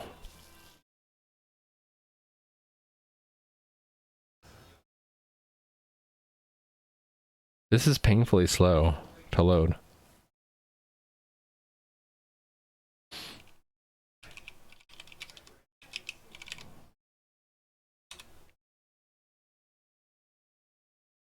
Wow, okay.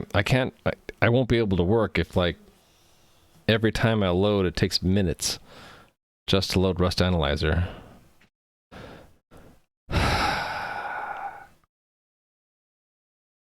What do I do if Rust Analyzer gets in my way too much?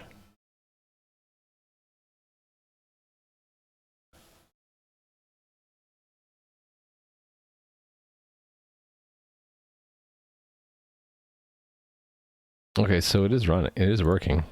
Let's see what I get for this thing. I'm actually surprised that it resolved.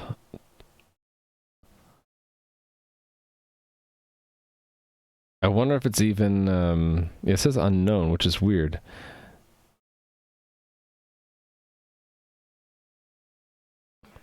Well, it knows it'll get a vector of bytes. It says that that's unknown, though.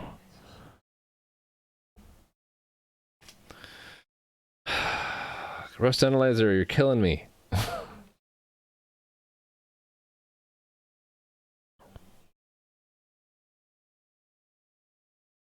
What's this icon mean?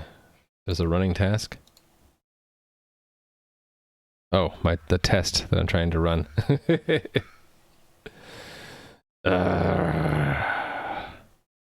You're killing me, Rust Analyzer. I believed in you. I trusted you.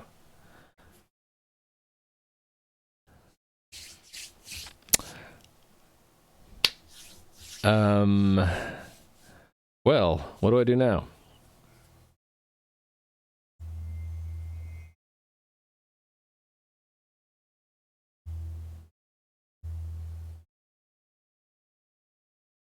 There it goes.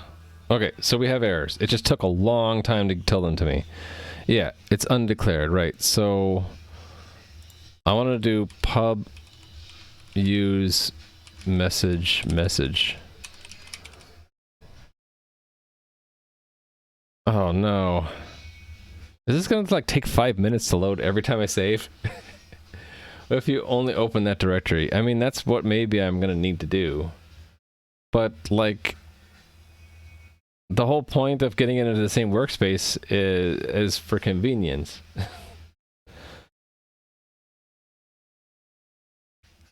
Like, can I see what it's doing? Is that like available somewhere? Output Rust Analyzer client, maybe? No, that was from 4 minutes ago. Language server? Okay, I wonder if this is a memory allocation of that many bytes. Of course that's gonna fail. What the heck? Memory allocation of 140 quintillion bytes? Server crashed. Pipe is being closed. Did that just happen?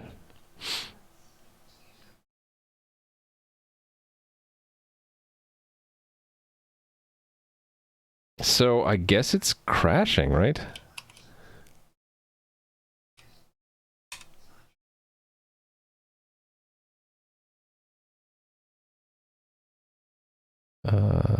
There's a trace? Oh, yeah, it actually crashes right away. With that. Proc macro server crashed. Who said that Rust Analyzer didn't work well with proc macros? I think Eddie Bear said that.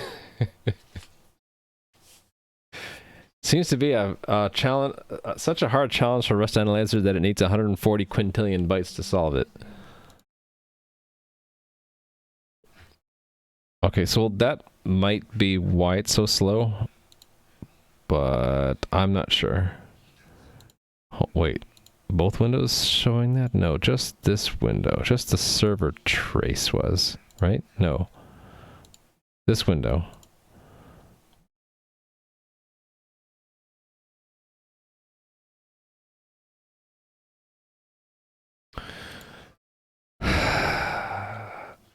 I can't afford to like wait 5 minutes or 10 minutes or however long this is all the time.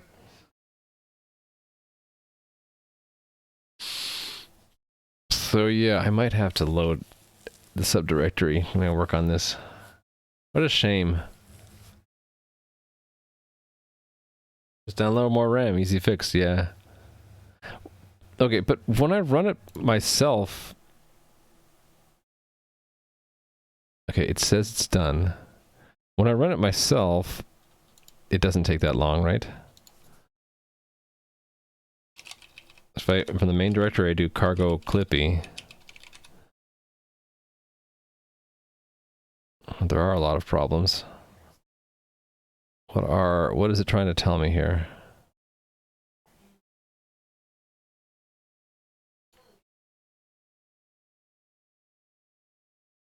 Okay, it is having trouble.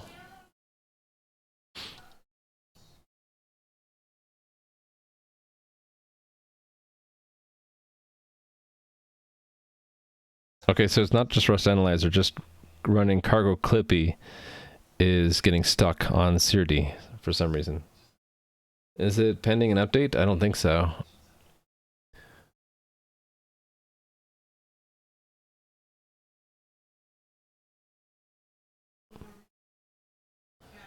Nope.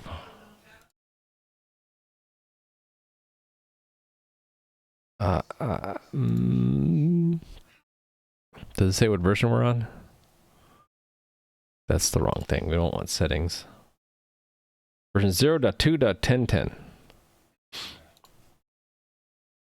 Okay, so it's cargo. It's Clippy that's getting stuck. It's trying to resolve the type into iterator. Okay, and there's now it's going further. It's showing me it's getting really confused.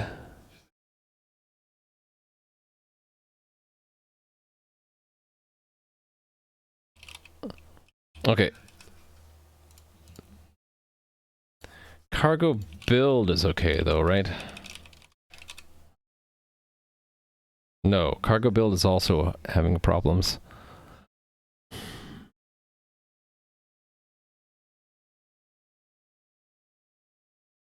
Let me think about this. I wonder if it has to do with how I've set up Seardy here. I bet this is bad. So maybe for now I will remove the default features false, or I could just look up Seardy and see what the default features are. Maybe I'm just picking the wrong default features. It's probably, you know, it's probably my fault then, right? It's probably not the tool's fault. Seardy. What be the default features in Seardy?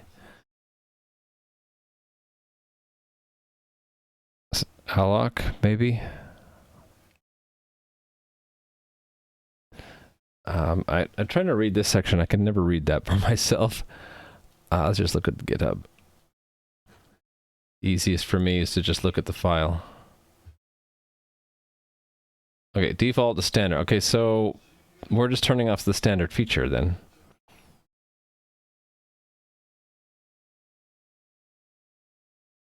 Pulse. So I might need to turn on the alloc because we're using vec.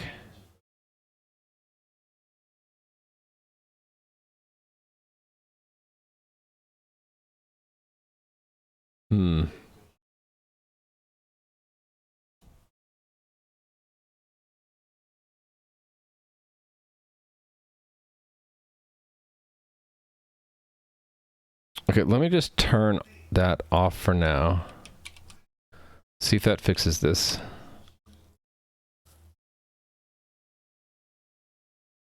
Now Roshan Ledger is getting in my way. Stop it.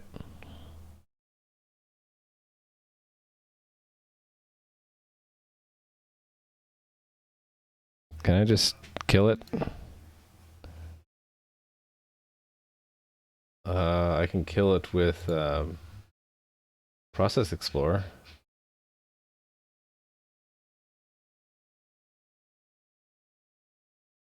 Kill. Well, I can kill all of Rust Analyzer. Sure, why not? Kill process Beep, beep. tree. Yes, it's dead. Okay, so that didn't fix it.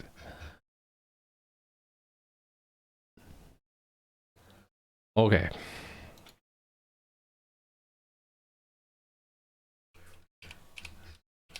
If we just go to the IBC directory and cargo build that. It restarted. Kill Beep, beep. process tree. Okay, so it does build on its own. It's just building from the root directory that's a problem. Is it because we now have a crate that's shared between the two platforms and is trying to pick a version that's common? Let's see what the cargo lock change does.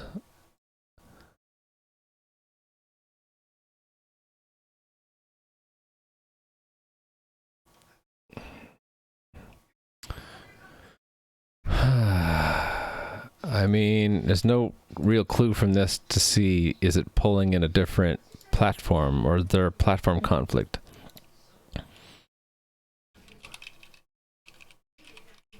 So I bet you that if I were to drop that from the member list and then do cargo build,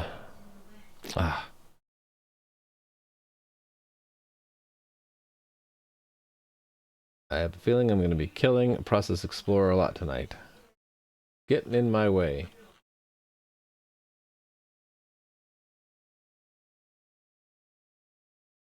Beep, Kill beep. process tree. There we go. Yeah, so it's the moment I pull an IBC member to the workspace and build from there that it has a problem with Seardy. So hold on. So if I look under this target, do we see like evidence of CRD here?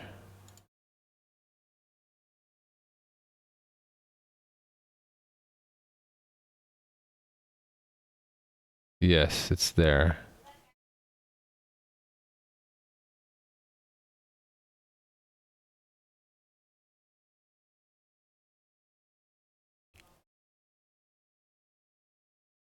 Hmm.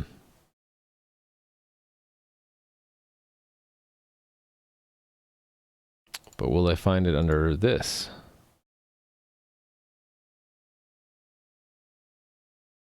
Yes.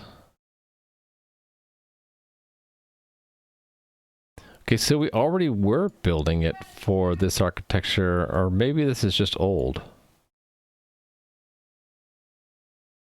Well, is bin code show up here? Yes, it does. Okay, so it might be stale. This might be stale here, these files. So maybe I need to clean first. So cargo clean. Delete. Okay, so then cargo build.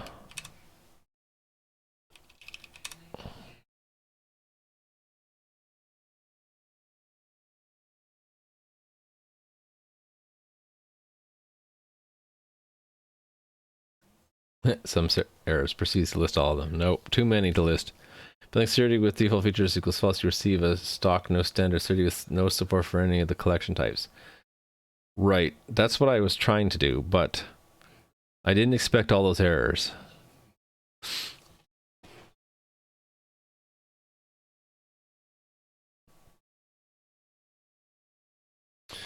I wonder if it has to do with the fact that the CRD is being pulled in with standard feature. So when we try to pull in without it, something else in the workspace is using it, and then that conflicts with the no standard project. This is all just speculation, of course. Let's see. On the thumb side, do we have a CRD? Yes. How about in the host side?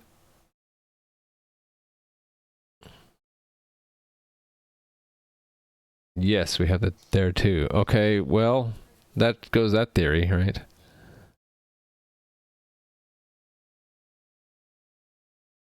Where does it actually put the object files? Under depths, right? The build? Aha, found it. Okay, so actually there are two different build folders for CRD.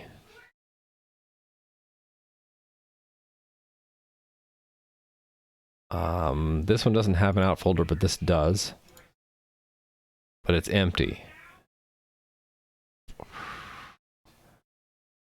I haven't looked at build files before, but so I don't know what I'm looking for.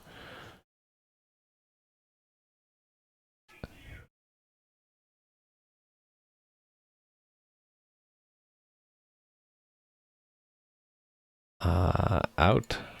It's an empty folder. Okay, I don't know what I'm looking for.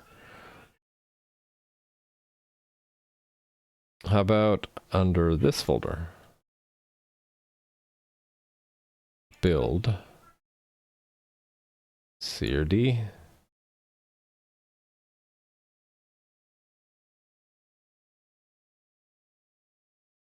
Huh. There's no output there either. I don't know where it's putting, like, the modules. Under incremental? No. I don't know where it puts stuff. Maybe it doesn't need to store it as a file. I don't know. Anyway, well,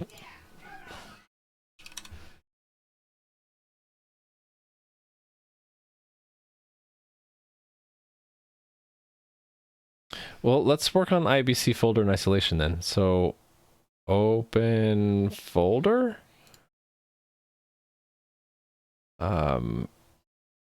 Rusty keyboard IBC. We're missing the my Rust formatter file, so maybe I should make a local copy of that.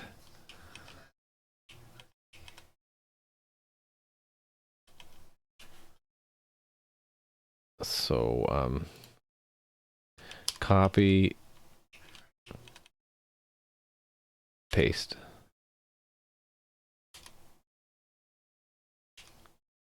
There. Make a local copy of that. What else do I want? Editor config? Sure.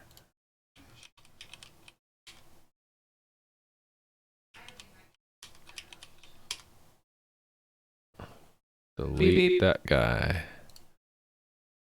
All right, and cargo test.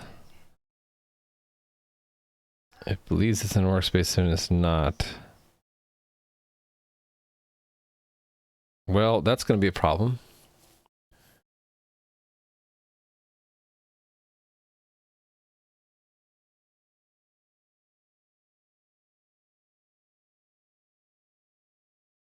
Not sure what to do here because I can't open it by itself and run cargo because cargo says, oh, wait a minute, the parent directory is a workspace.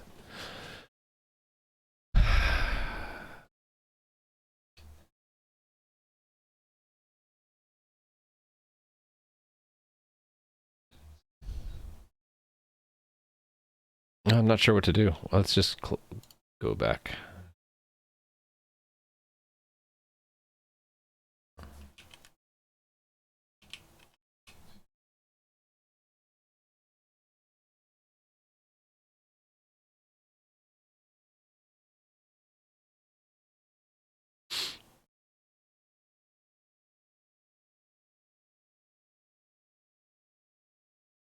Waiting for cargo Clippy. All right, add. Let's just try adding this again. This is where it's going to take 10 minutes because there are so many errors. Does it crash when you add SERDI or with both bin code? Don't know yet.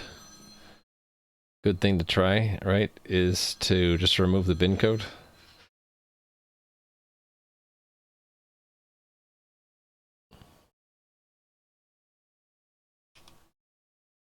Comment that out, and then I guess we'll have to comment out the test for now.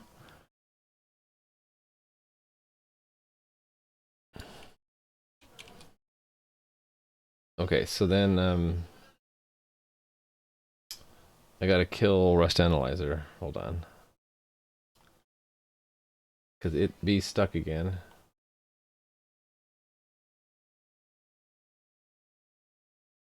Beep, Kill beep. process tree. Okay, it restarted itself immediately. Wait, what?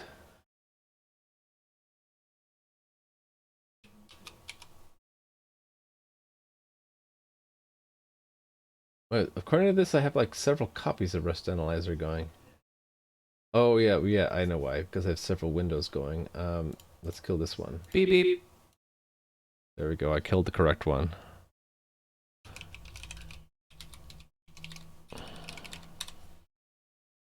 Ah, I kill it again. Beep, beep. Die.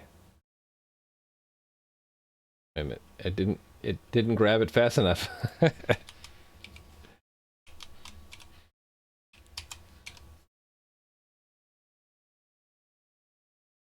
Beep, beep. Can I just like say, hey, Rust Analyzer, just stop?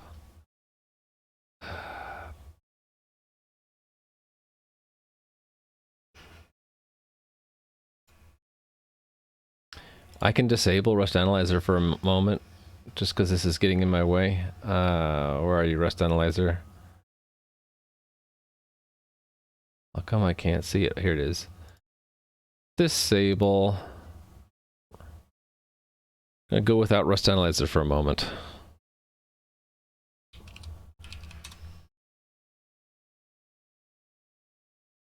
Waiting. Nothing else is it locked. I don't understand what's going on now.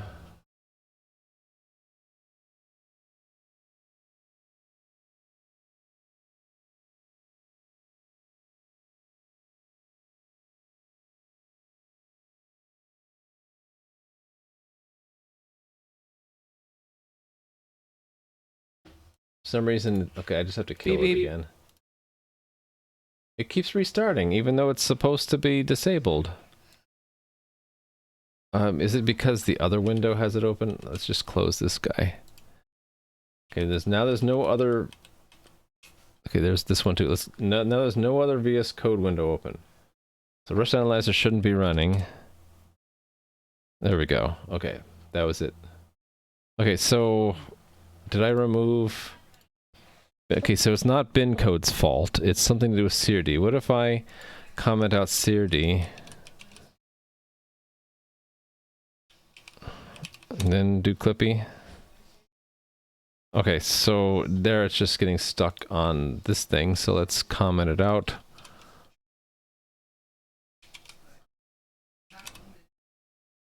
Okay. Now let's bring in bin code.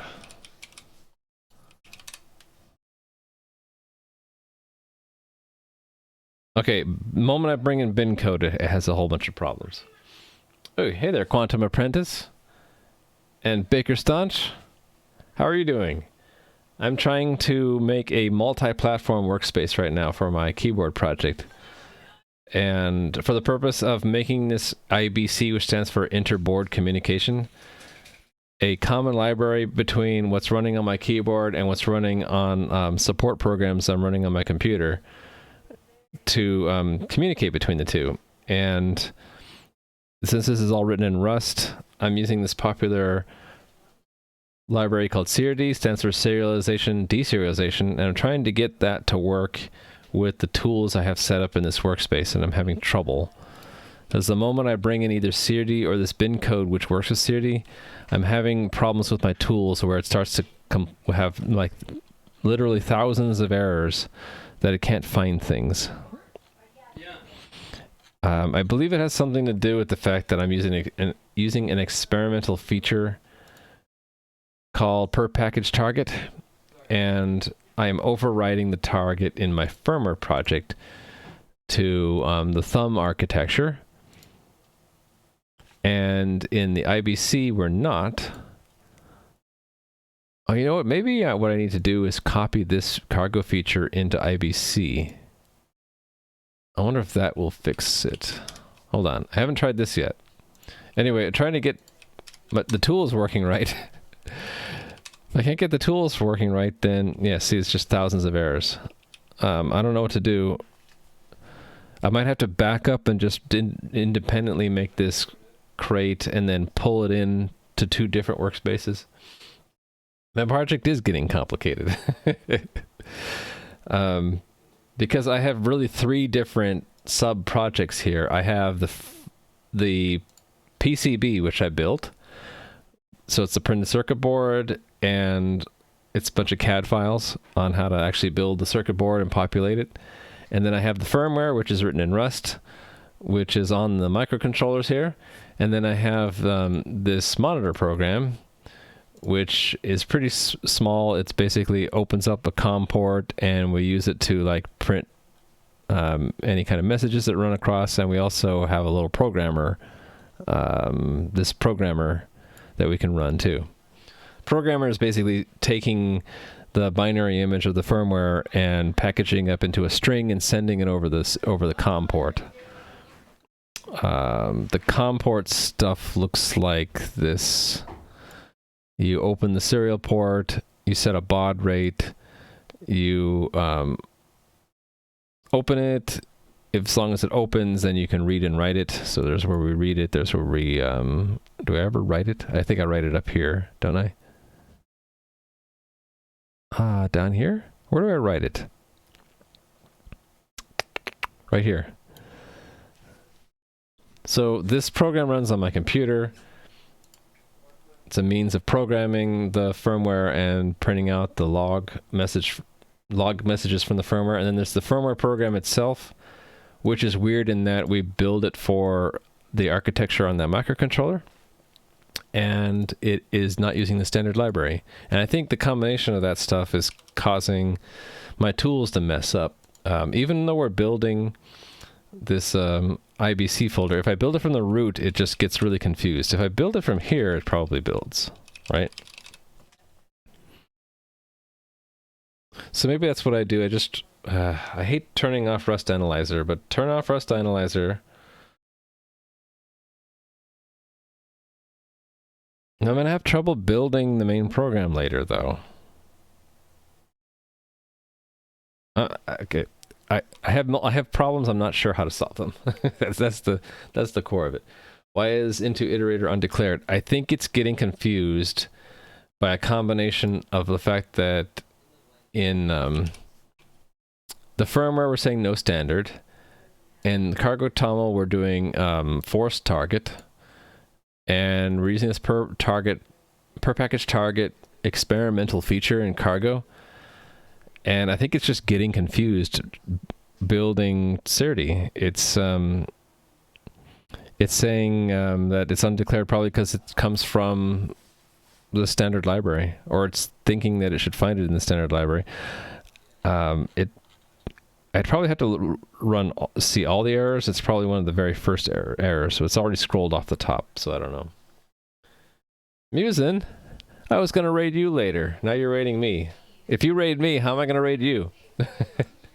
Musin, have you ever made a cross-platform workspace? That's what I'm trying to do, and was working until I tried to pull in a new crate that uses Sirdi. So I can comment it out, and it'll work without that now, right? I can do cargo build. Should be fine now, right? So we have in the workspace, we have a firmware, IBC, and a monitor, right? The IBC and monitor are only supposed to be built for the host. So we're using this experimental per package target feature, but the monitor project has nothing special in it. It's just a simple program using the standard library, all that stuff. IBC is the same way. It's just a simple library. It's literally all commented out right now, except for having an enum with nothing in it. The firmware is the one that's really weird, though. It's got a forced target. So for this package, we're building it for the ARM. Also, the crate itself is a no standard crate. So I think some combination of it being forced target and no standard crate is really confusing cargo. If in the IBC thing we start to pull in anything that pulls in Sirdi, like if I just do that, now when I build it gets horribly confused about Sirdi. Even though I'm not actually using it yet, I just pulled it in as a dependency and it already starts to freak out. So maybe I'm just running into the limits of what you can do. This cargo feature is an unstable feature. We're using the nightly build, so maybe I'm just trying to do something that's not supported yet completely. Okay, so if that's the case, then what do I do? Independently develop this IBC crate and then pull it in through a dependency, and then maybe it works that way? Can you rename Sirdi? You mean in the dependencies, rename it? Can you do that? So you're saying like I can somewhere here give it a new name? So the difference between per package target and cargo toml file. So originally in my cargo config toml file, I had set the target, which really means platform, right? And that applies the same platform or target setting for all packages in your workspace. What I understand the per package target feature to be is you can go into a package and force it to build for a different platform or target. And if you don't have force target, then it will build it for the default, which is the host. That's my understanding. So what the goal I'm trying to do here is I want the firmware to build for the ARM, but everything else built for the host. And it was working until we pulled in this IBC, which directly references Sirdi. Now, we already showed that monitor, it doesn't pull in Sirdi directly, but through some something in the dependency tree, it ends up pulling in Sirity indirectly. I think I could trace it down if I look at the cargo lock. If I look for Sirity, see what is pulling in Sirity, right? SS Marshall pulls in Sirity, right? USB, this stuff on, yeah, so it's probably SS Marshall. What's using SS Marshall?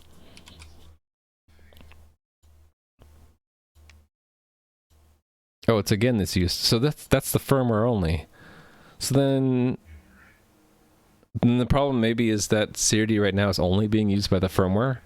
But the moment we pull it in for the host, now it can't build Sirity for both platforms simultaneously. If you add package equals Sirity, you can give it another name. I doubt that will change anything. So it could be that the problem is we have that it's incapable of building Sirity for more than one platform in the same workspace. So then I ought to just back up and have two different workspaces, one for the ARM and one for the host. But then to share a crate between the two, I'll have to what? Have a third workspace? No, I could put it in both and just synchronize it. That's such a pain though.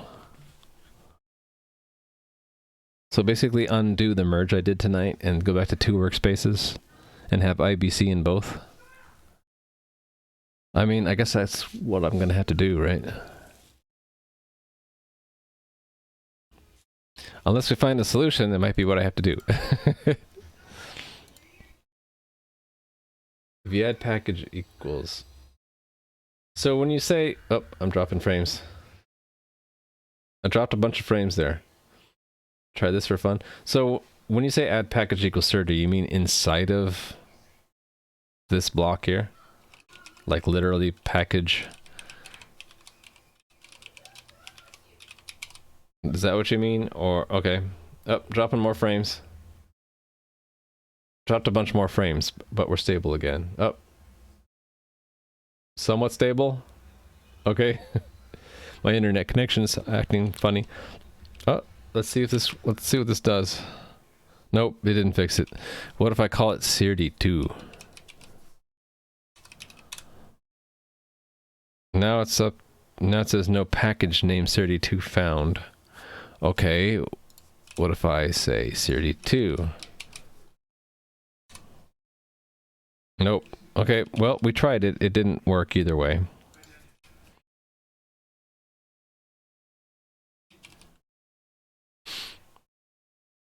Yeah, boohoo.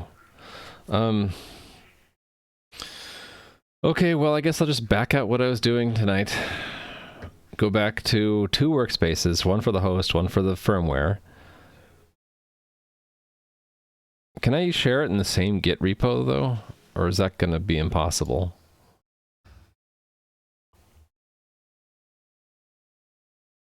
We can have only one file named cargo.toml. I could have two different branches, which select different members of the workspace, maybe.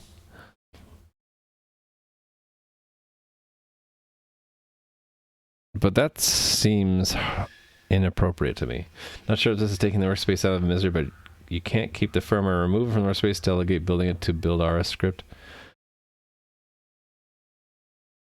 Well, it's much the same as having two different VS Code windows open to the two different workspaces, and then what I was doing before is just Alt-Tab between the two. Build the firmware and Alt-Tab the other one to run the host tools. It would be cool if I could maintain it in one Git repo. But I think that's really problematic because of the fact that I can only have one cargo.toml. If I could have two different cargo.tomls and then specify which one when I run the cargo command, then I could have like cargo-firmware and cargo-host.toml selecting different members and building for different targets, right? You can use subfolders in one repo. Can you do that without cargo getting confused about, like, can you have two cargo workspaces in the same Git repo? So like you're saying, push it down even one more level down. Have basically remove the cargo toml from this level, have a cargo toml in firmware, and then have like a host slash monitor and IBC.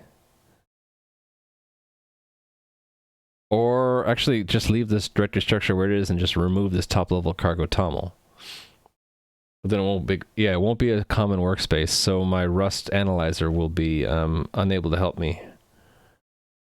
But I see what you're saying. So common Git repo, but have but basically drop the top level cargo toml, and I'd have to open a different subdirectory every time. I mean, I guess I could try that. So yeah, then I don't even need the workspace at all, right? We can just I can just delete this. In fact, I can delete both of these files. Beep beep. Beep beep. So we have no top level cargo toml. We don't need the per package target anymore. Actually, and then this one can move into firmware. Beep, beep. And I can restore what used to be here. What was that again? Guess I can look at the history and see what it had. Cargo. No, it was here. No. What level was it here? Yeah, this thing. I want this back. There. Okay. So each of these is now a top level thing. We don't need the per package target anymore. We don't need a force target because it's now in its own cargo file. Let's see what that does. So if I was in firmware now, cargo build, should probably delete this Beep, top beep. level cargo directory. There we go. Oh, dropping more frames. I've dropped 2,000 frames. Oh, it's unstable again. Oh, we're red. We're dropping frames. Oh, are we stable again? Okay, I dropped like 200 more frames. Hey there, Grey Jack. How are you doing? Unable to help is already a step forward from actively gets in my way of doing anything. Yes, that's true. So, progress. Did they fix Rust Analyzer to work with multiple projects? Well, yes and no, right? So it works with multiple projects in a workspace, but it's not working with multiple platforms in the same workspace. You're saying not yet to working with multiple projects. Do you mean multiple workspaces? And it depends on what, I think it depends on what you mean by projects. Do you mean workspace or do you mean package or crate? Oh, I needed to move memory into firmware. Beep, Yeah. beep. Let's do that. Okay. Okay, so firmware builds on its own. Monitor. This one should build on its own too. So yeah, the solution I guess is have one common Git repo with 3 independent workspaces, right? But how do I share the IBC between them? Ooh, do I do it? Can I do a symbolic links within a Git repo?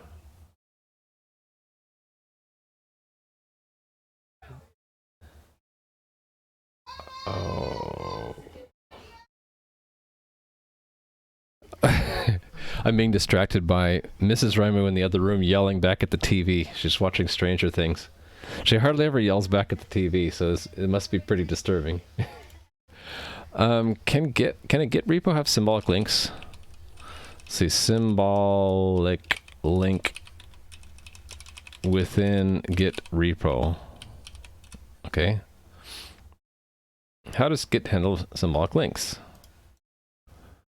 Because what I'm thinking is if firmware needs IBC and monitor needs IBC, can I just have the symbolic link to the top level IBC folder?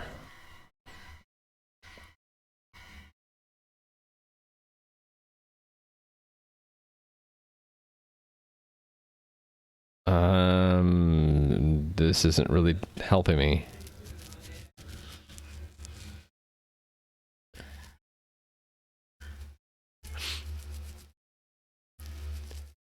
can in cargo toml. Wait, what?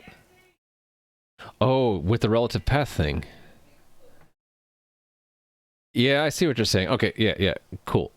Right. So like in this one, okay, let me try this. In this one, I can have it be a workspace with the primary project, right? How do you do that again? It's like...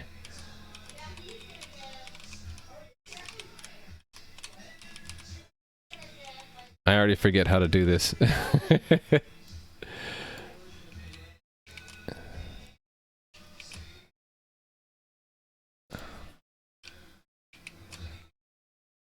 I forget. Hey there, Endurn. Long time no see. Yeah, it is members equal. Members equal. Endurn, I'm trying to do something way more complicated in Rust than is currently supported, so now I have to back up and do kind of like a confederation of projects, of separate Rust projects within the same Git repo. That's my compromise. So this would be members is... I forget how to do this. I'll have to look this up. I want like that to be the primary one and then IBC. Or is it just that I do a depend... Oh, right. I don't need to be workspace. Yep. We can just do a relative path, right? So I could say like IBC equals and then like 715209 was saying just path equals .. / IBC, right? Thought the sentence stopped at I am doing something way more complex than Rust. Then you follow with can support. I'll just restate it. I tried to do something with Rust and Cargo that isn't quite supported yet. And so I have to back up and kind of do it a different way, which is supported. Yeah, sure. What's your question, Gray Jack? So if I want to share this, but not in the same workspace, I should be able to like go to here and say the same thing, right?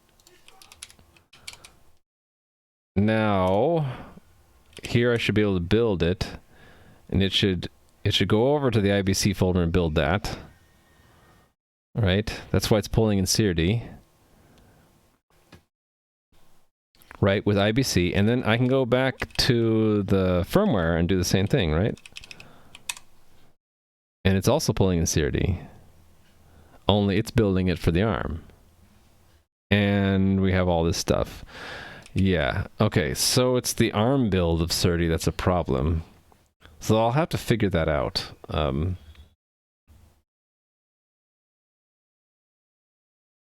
Oh, wait, we have to turn off the standard feature. Right, and I already know how to do that. It's with this default features equals false thing. Cool, so I need to do that anyway here. So if I do that and I try to build again, if this works, I'll be happy. If I can build it... Okay, can't find standard... What needs standard? Oh, I need to mark it as no standard. So let's do that. Well, then how am I going to build it for... How am I going to build the unit test then? Anyway, the way we do that is we have this thing at the top of IBC. There.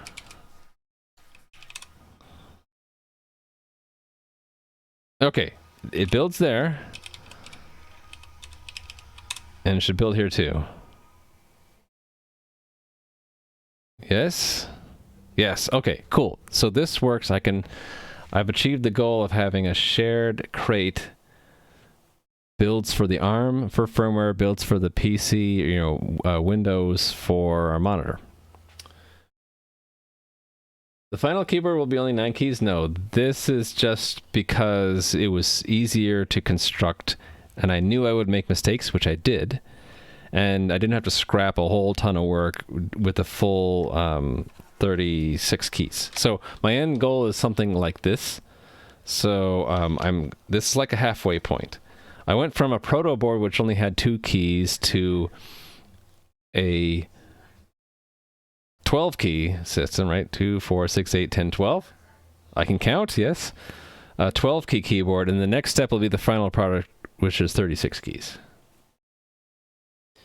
Is a return in C kind of like a JSR? No. A JSR, you mean jump to subroutine, is like a call, like a function call. A return is just a either pop the link register or move the link register. How does that work? You pop the program counter, you move the link register to the program counter. It's the opposite of a JSR. You return a value from a while loop into the global scope. Can you pass multiple iterations without conflicting with the 2?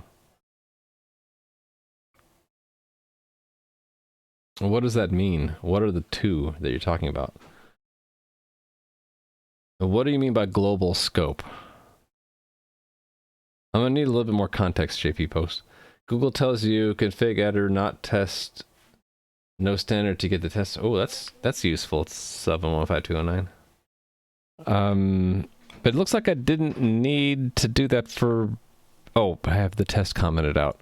So you're saying if I do that, I might have trouble building for the firmware? So let's check. I want to be able to do cargo test here.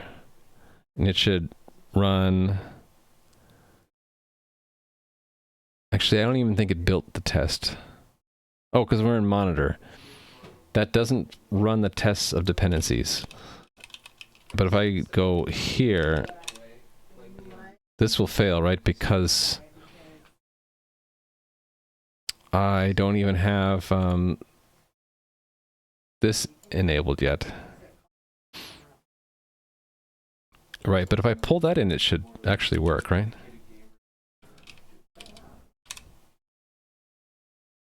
Actually, this probably will lead to other issues. We don't need that anymore. Okay, this is what I was hoping to get to before, right? We need to borrow there. But anyway, I don't think I needed to do that special configuration thing. I am able to build here just fine. Even though it pulls in... Oh, no, I'm wrong. Is it this bin code that's doing it?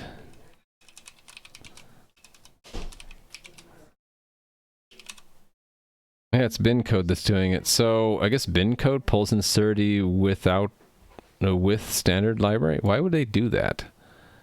Bin code is itself a no standard project. You return the value from a loop to use further in your program. It is an array cell location. You define an array in global, and you push the cell out multiple times so those iterations conflict with each other. I'm sorry, I don't even follow, like, what programming language? Tonight I'm programming in Rust, so if I were to assume you're programming in Rust, I'm not sure what you mean by you define an array in global. So it's probably not Rust. You're probably doing this... Okay, you already said in C. Okay, so it's C. I'm not programming in C tonight, so this is probably not the best stream for you. But let me see if I can answer it. You push the cell multiple times with those iterations conflict with each other. Are you going to the same location in the array? If so, then you're going to be overriding the previous iteration. So probably in your loop, you have a variable that you're going to have a different cell location for every iteration of the loop. And that'll make sure that the value that you're storing in the array locations is in a different location for each iteration of the loop. Otherwise, yeah, it's going to overwrite the same location multiple times, if I understand you properly. And your question, push X is a return. I don't know what push X is.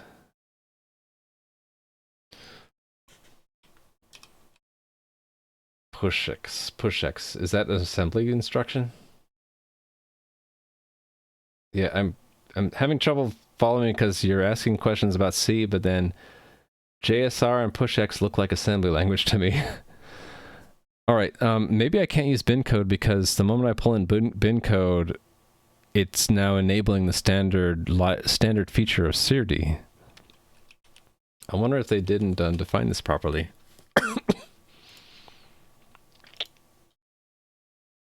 If in bin code's cargo toml they don't disable the default feature, I'm going to be in trouble. Oh, they turned it off. Oh, I have to turn off the default feature of standard in bin code also. All right. So maybe this is salvageable. Hey, that means I might be able to go back to... No. Yes, I might be able to go back to a common workspace again. I don't know, there's always hope, right? All right, and then this... Is that right? I want the derive feature, but I don't want the standard feature. Let's see what I get now. Fail to select a version for bin code. Okay. Oh, there's no derive feature in bin code? Wait. There's a derive feature in bin code.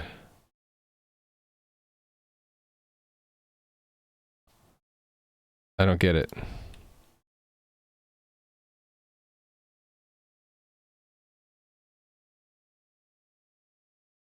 Features derived, but bin code does not have it. Okay, so maybe I just remove the feature? I'm kind of confused by that, but let's try it. And now it's breaking again. All right. Well, that didn't work. Oh, maybe I'm looking at the wrong version of bin code. Yeah, I needed to look at this version. Okay. Oh, well, there's my problem. I can't use version 1. I gotta use version 2. Okay, well, let's use version 2 then. It's not fully released yet, but when has that ever stopped me? Okay, so we need to go up to 2.0.0. Let's go to the release candidate, right? That sounds safe. 2.0.0-RC1. Let's try it out.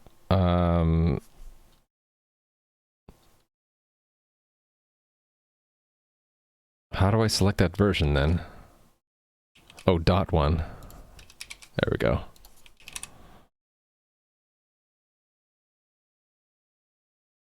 Is this gonna work? Hey, look at that. And back in the monitor.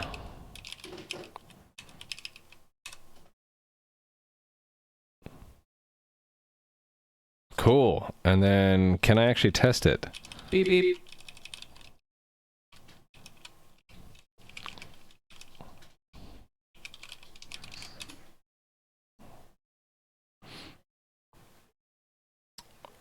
Ooh, okay, so it's not called serialize anymore, I guess. Makes sense that they have changed stuff.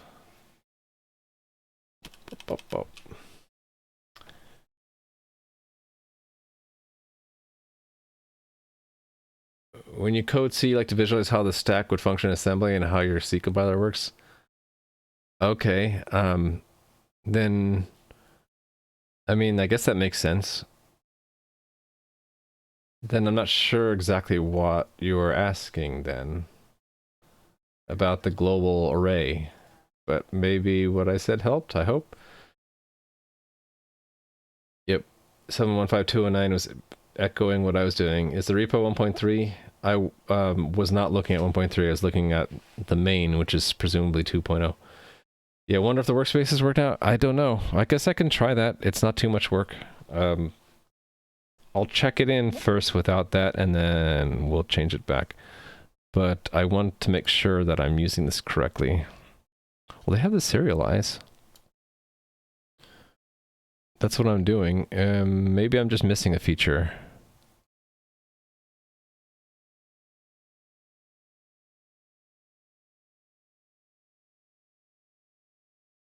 So according to their documentation, oh, wait, wrong version.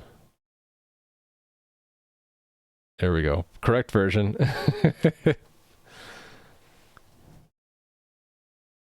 Oh, I need to enable the CRD feature. Okay. Fair enough. So enable CRD feature. I think we need to do that. All right. And it's off the screen. You can't even read it.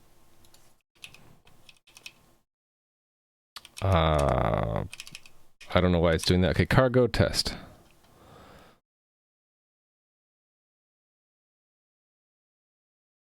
Still not found. Can't find serialize in bin code. I should probably just look it up, right? Serialize. Oh, it's not there. They changed the name then? Okay, they must have. Encode into slice.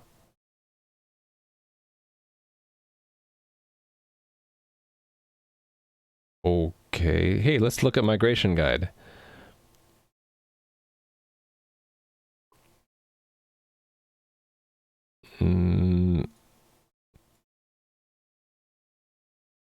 Wait, what?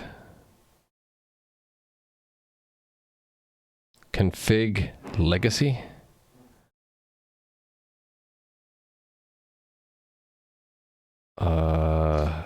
Okay, I'm doing almost that now.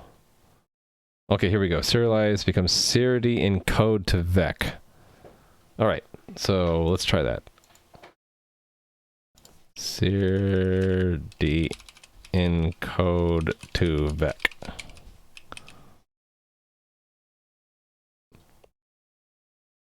And I need a configuration? What?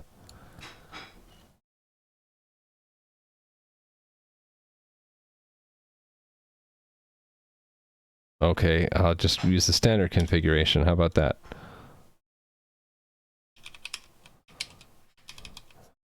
All right, let's give it a shot. Ah, so we need to implement that trait now. So I need to uncomment all this stuff. Try again. Ah, up arrow is like running stuff. I didn't mean to run. Oh, we passed. And I guessed what the encoding is. Yes, okay. So, because like if I had put a 1 there, it would have failed, right? Yep, it failed.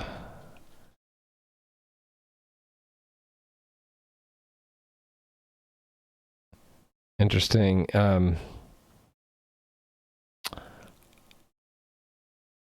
If I wanted to have it print what it actually is there, I can't use a matches, right? I would need to like expand this out a bit. What, like say if let okay message equals message, then assert, I guess, equal.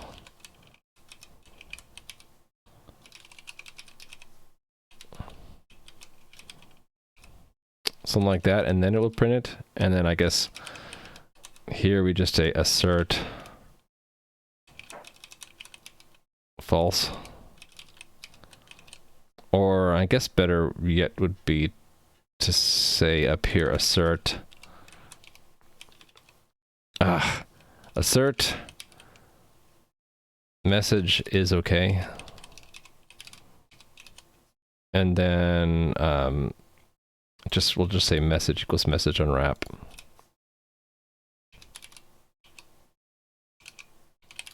And I'm already forgetting my Rust, right? In Rust, we got to say let in front. And then I can say that assert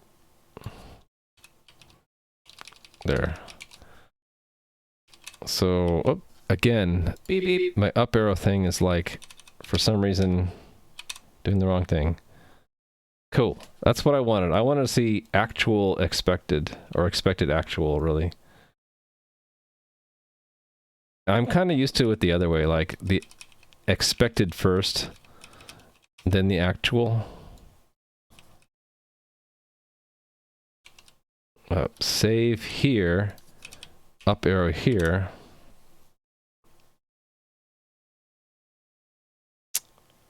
Oh, yeah, okay. It's confused about the type. All right, well, then I give up. Put it on the right. It's probably a way to do it with type glue, but that's okay. It passes. I'm good. Let's just move on. Rust scares you. Ruby has bottle-fed you far too long. Well, it's healthy to try out different programming languages. They each have their different pros and cons. I just really like it. Or Driven, how are you doing? This is a rhyming stream. I don't know how much longer I'm going to be going tonight, because tomorrow is a work day, but I'm working towards building code that will be shared between the firmware on my prototype keyboard here and that I'll run on tools on the host. I'm not going to make it tonight, but the goal for tonight was to have a common communication library that would run on the host and the firmware, that would where I can have a more efficient binary encoded like message format. And there's going to be other kinds of messages, but right now I was just starting with the greeting message rather than actually printing the word greeting character turn, which I'm doing now in the code. How come it's not finding that? How about if I do this? There we go. So when we send, it's not actually showing in the subdirectories, is it? Oh, no. This is where we send it. So we actually send it as a string with a character turn line feed, and here's where we receive it, where we wait until we get a character turn or we get a line feed, and we see if that's what we received in our buffer. So I'm trying to move away from that stuff towards something better, which would be this common shared library which defines the message formats and uses CRD to serialize and deserialize them, and have like test-driven development where we make sure that when we take the message, it looks a certain bit pattern, and then when we decode that, it becomes a greeting message, and then we'll send binary strings across this link and across this one. I really want to see the workspace, and yeah, I want to see it working too. So maybe now that this is working and everything's building, we'll try to merge them again. Because maybe all along it was just that I didn't have the right configuration set in here, right? Maybe this just needed to be correct all along. Just making sure that I can build in all three directories right now. This one still doesn't build. Why not? It's still not building for ARM.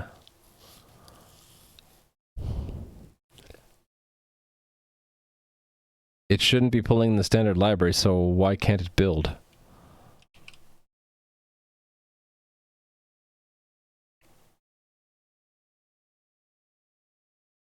Maybe the derive feature requires the standard library?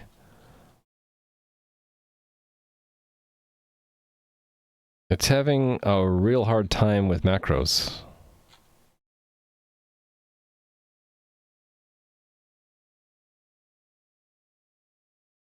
What if I do cargo build and I say pipe that to output and then also pipe standard error there, and then we'll just hit Control C after a little bit and we'll look at that output file. Okay, yeah. So it's looking for the standard crate all along. Yeah, it's basically telling us up front that it needed the standard library for some reason. Unresolved imports.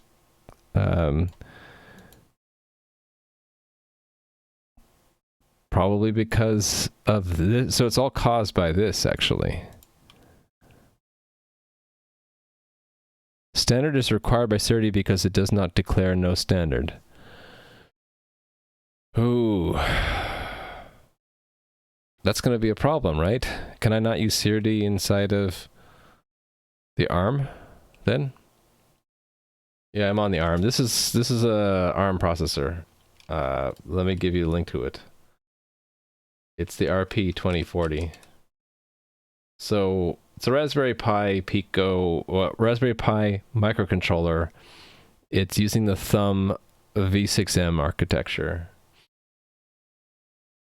So my firmware needs to build for that, and looks like SIRD doesn't declare no standard, so it needs a standard library, which we don't have.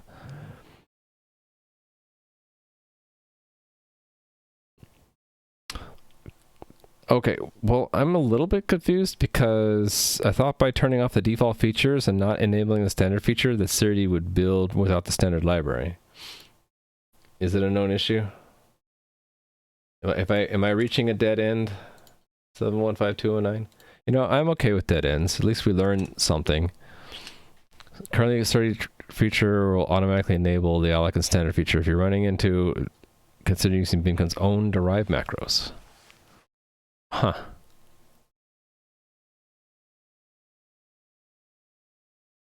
Oh, is it the SIRD feature of bin code that's doing it?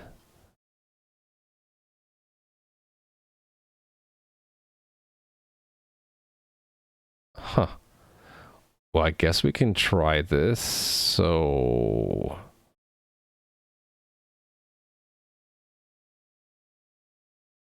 okay, there's SIRD no standard. We can try that.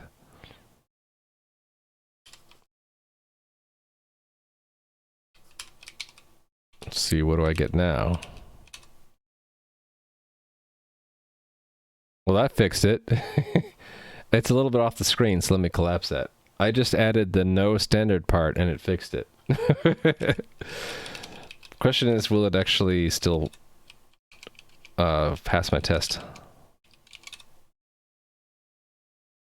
Okay, so SIRD is not present when we do SIRD no standard. How do we use it then?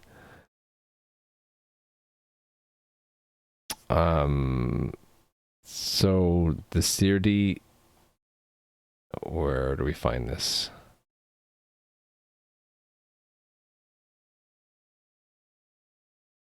Functions? Encode. Oh, that needs the alloc feature. We actually have the alloc, so I can enable that. We can enable alloc, that's fine. That actually makes sense. You can't encode to a vec if you don't have the alloc crate, right? It still can't find it. It should be there. It just needs... oh, it needs the SIRD crate feature also? Wait a minute, it says it's supported on crate feature SIRD and alloc only. Does that mean you need both? Then if I don't use SIRD, it's back to this, right? Out alloc. So what, I would just encode into slice? I mean, I could support that. Alright, let's try that. So remove alloc.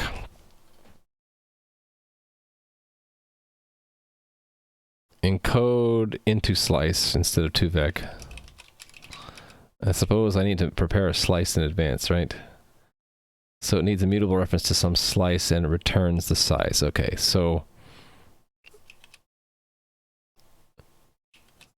message size, I guess. And then let mute message equal 0. We only need 1, right? Well, let's give it 2. Actually, we can just give it 1. Why not? All right, and then we would assert message size is okay. And it should be 1, right?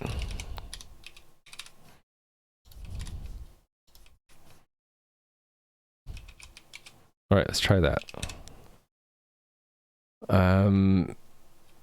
It still can't find it. Then what do I how do I use SIRD no standard? Do I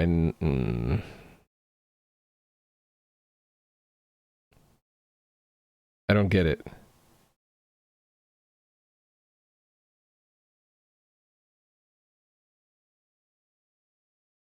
Then how do I use this CRD no standard?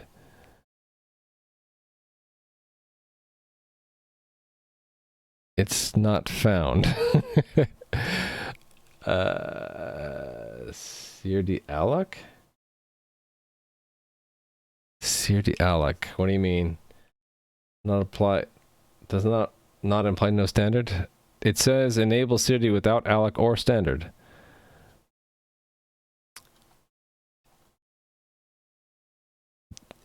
Encode to vec needs the alloc feature. Encode into slice says it's on the CRD feature only. Well, okay, then I'm just confused. What does the CRD no standard feature actually enable? I'm trying really hard to use CRD, but maybe it's too much work. Maybe I need to use bincode's own derived macros instead. Should I just give up on CRD at this point? I hate giving up on CRD.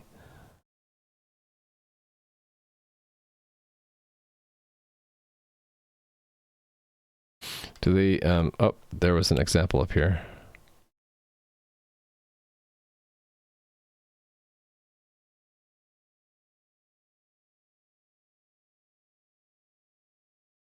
Bincode with CRD attribute on each that implements CRD's traits. Oh, I see. That's if we're interoping. Okay, I get it. Okay, well, we don't have that feature. That's the problem, right? What do I have if I don't have the CRD feature? Okay, there's just an encode into slice from the top level. So just remove CRD?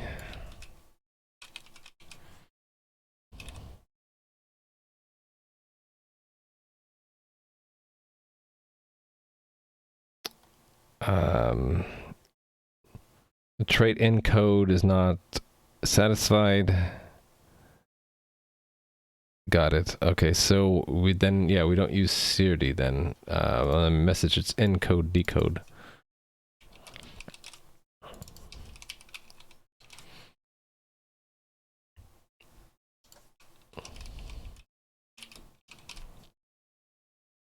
Let me guess, it's like that, right?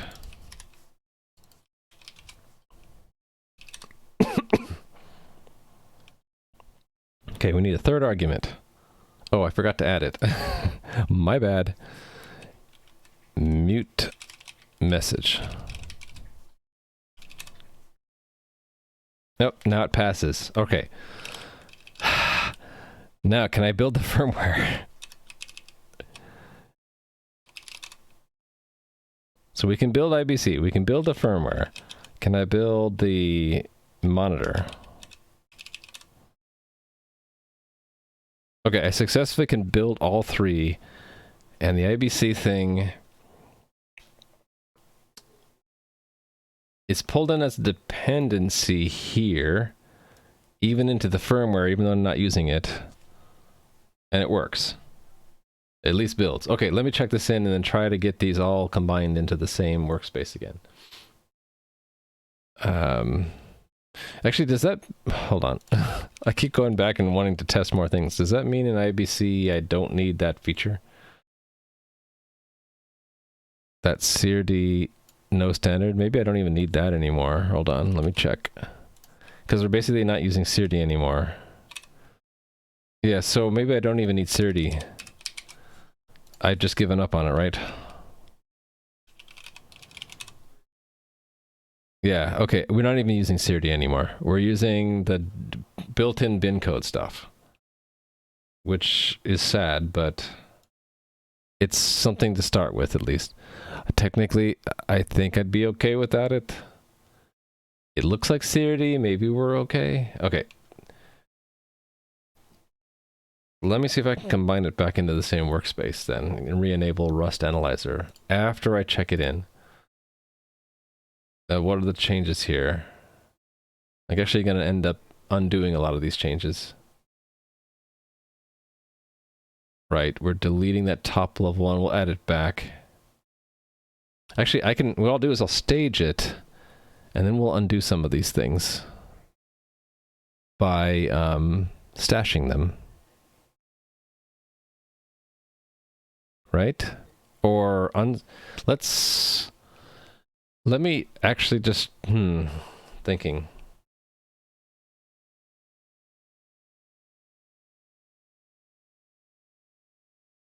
What's the best way to do this? Like stash everything and then try it, apply the stash back, and then revert the things that we moved out.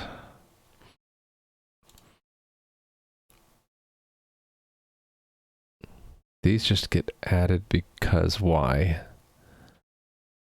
Because the top of cargo lock. I'll end up deleting that. We don't actually want to add that. I don't want it. I want to delete that file. Okay. That needed to be moved anyway. Okay, so it's really this thing I need to preserve. I can get that back from a diff. Okay, so let me just check it in. Okay, git commit. So this one is really git common IBC crate building. So we're really divide repo into three, well, really two. We'll just say separate crates. And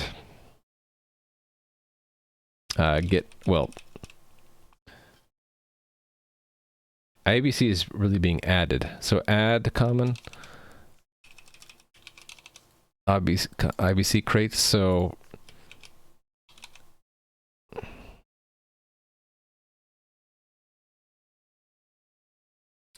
the IBC crate is shared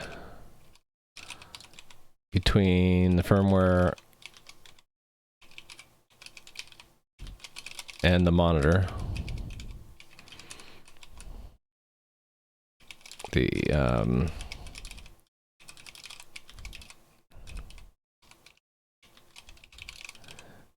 uses bin code.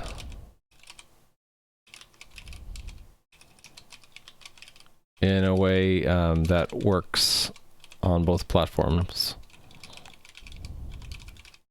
That's all I want to say about this. So then let's just push that. Okay, now let's move him back to a common workspace.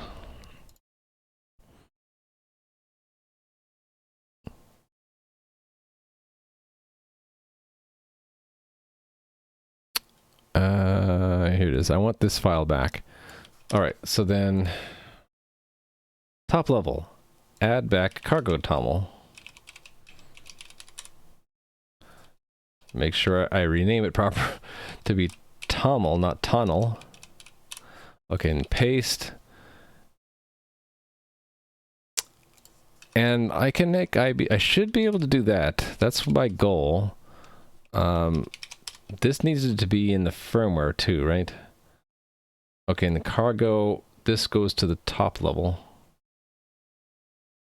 Beep beep. And we remove the build thing. Yeah, here. That goes there, and I need that other change that I lost.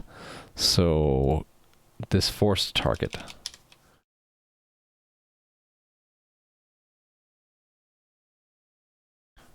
Here. All right, now can I need to delete the locks.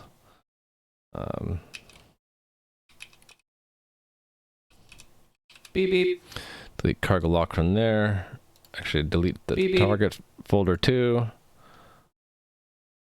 Delete Beep, that beep. target folder. Delete that log Beep, beep. file.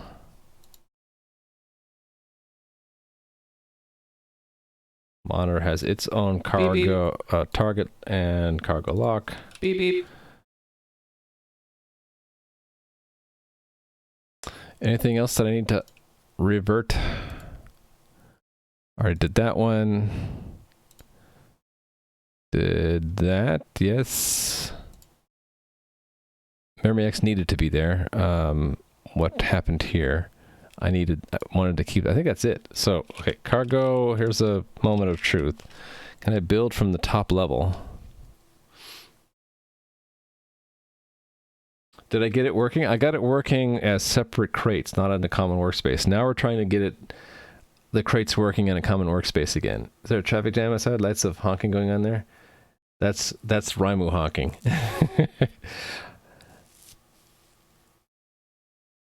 I'm actually thinking about just silencing that sound altogether. I still want the sound that's different from the default for USB insertion deletion or removal. Can't find the linker script. I have that around here somewhere.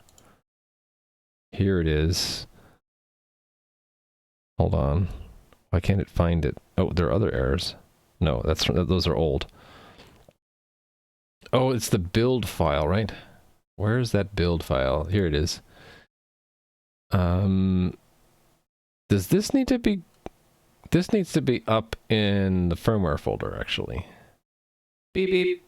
Yes. Let's try again.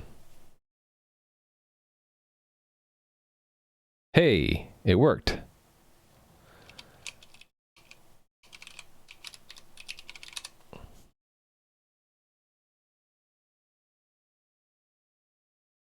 All right, so the problems I was running into with Rust Analyzer and Cargo Clippy and all that was due to the fact that it just couldn't build at all for the ARM the way I had it configured. So let's turn Rust Analyzer back on. I'm sorry, Rust Analyzer, we thought it was your problem all along and it wasn't. Where are you? I need to go apologize to my Rust Analyzer if I can find it in the list. It's at the bottom because it's disabled. Okay, enable. Hello, Rust Analyzer. We missed you. How about Orson Welles saying, I am Unicron?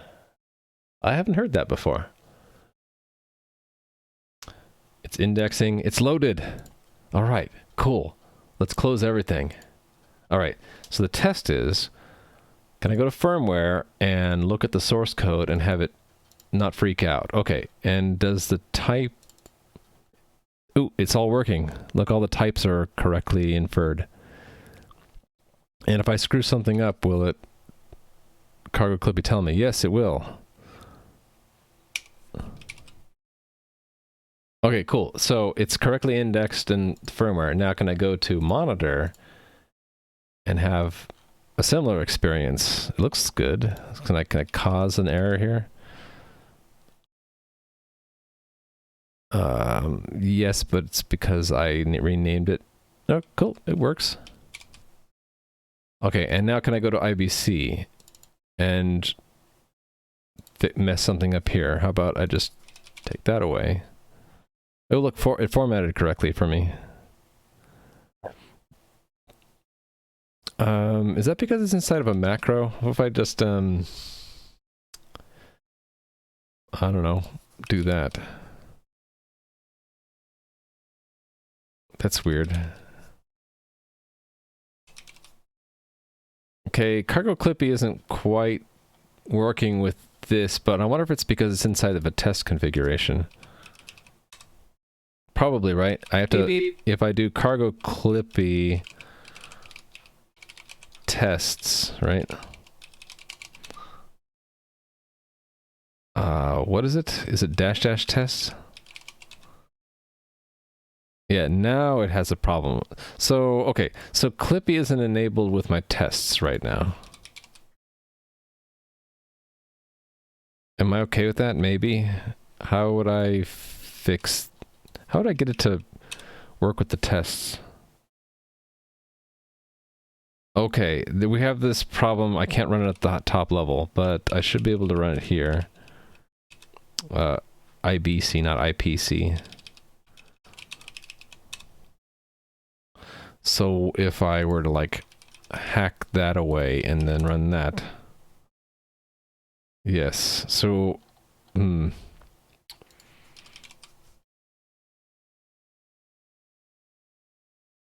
So it's not working here probably because of this setting. Doesn't check all targets, so it's not checking the test target. But I can't turn that on at the top level. Okay, so the only thing that doesn't work is Clippy doesn't run in the tests. But I bet if I messed up something here, like if I took away that brace, yeah, see, it immediately tells me there's a problem. Okay, so my unit tests are missing Clippy coverage. I can live with that. Do you ever listen to music while coding? Only when I'm not streaming. And I can't listen to anything with words. The moment I have a song with words in it, my brain gets too distracted by the words to follow my own code. Also, I can't really watch other coding streamers for that reason, because they'll be talking and it'll distract me. It has to be something where I'm doing something that doesn't require language processing. Like if I'm doing reformatting or I'm testing, I can do it while listening to music with words or another stream. But yeah, otherwise it's just instruments only. It's from the old animated Transformers movie. I'll have to look that up. How is Rust? Is it a low-level language like assembly? No, it's like C. Rust is really like C, but with a lot more mechanical stuff in it, like aspects of object-oriented programming, functional programming, and memory safety mechanics. Where you need to, you can actually pull assembly into Rust like you can with C with special macros. So where did I do that? Actually, I don't know if I needed to do that in the firmware anywhere. Did I need to pull in any assembly? I would have had to do ASM. No, I guess I didn't need it. I can show you what I did in another project though, where I did bare metal Rust. Here's my bare metal Rust project, and in here, where's some assembly? Here's some assembly. This is how you put inline assembly into Rust. There's a special ASM macro, and then every instruction is a string, and at the end you have some annotation here. Basically to say what TMP is.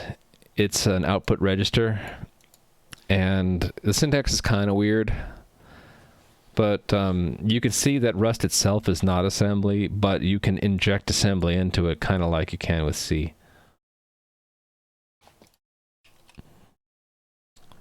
I think it's safe to say Rust is kind of like C with a whole bunch of things added to it that have to do with object-oriented programming, functional programming, and memory safety, lifetime tracking, that sort of thing. Modules. I don't know, does C have modules yet? I know they're adding modules for C++, I just don't know if they had it for C. Okay, cool. So we got it working again. Let me check all this stuff in, because this was what I really wanted. One repo with one workspace with multi-platforms. So git one workspace. Git all crates working under one workspace. It does have this fragility in that everything that's shared will need to build both for the PC and for the ARM. Otherwise, we run into issues with Rust Analyzer and Clippy, and it's not pretty. Okay. How much time do I have? Now that I'm ready to actually work. It's already past midnight. You don't think C23 added them? Yeah, this is Rust. When you look at this, you might think that, hey, I kind of recognize some of it. It looks like C, but kind of, changed a bit, and that's pretty much true. But you can kind of figure out what's going on here. This is a function, fn, right? No arguments. Just like in JavaScript, let is kind of like the declaration of a name that is a placeholder or a symbol for a value. We don't have to actually declare most of the types because they're implied, but we can mouse over it to see what the type is. You can see the type of message is an array of size 1, and the type of the elements is a U8, or an 8-bit unsigned integer. A lot of stuff in Rust is abbreviated, like U8 instead of uint8, fn instead of function. Yeah. What is it I'm developing? Let's look at project. I should probably alias keyboard to project. So let me do that. So that's alias keyboard to project. Now we can do keyboard, and keyboard should map to, there we go, I fixed it. Oh, thank you, 715209. You had to learn this language for your Foundation of Software Engineer class? Really? I'm surprised because Rust is a pretty new language. And you're saying you already had it as a required language for a class? I'm doing some kind of exotic stuff, though. I am making a single workspace that has an ARM-only firmware crate. So I'm doing that by using an experimental cargo feature per package target, and I force the target to be Thumb v6m is a specific kind of ARM architecture. So it's the Thumb instruction set version 6, and I think M stands for like mobile or Cortex M or something like that. Cortex M. And then that crate is kind of combined with these two other crates that I'm building. This one is a monitor program that I use to talk to the boards to see the diagnostic log, and then I just started today this crate, which is my interboard communication crate, where I'm going to define the messages that go between the two boards and also between the host and the keyboard. But let me run this stuff to kind of show you what's going on. So I can do this now. I can say cargo run bin rusty keyboard monitor.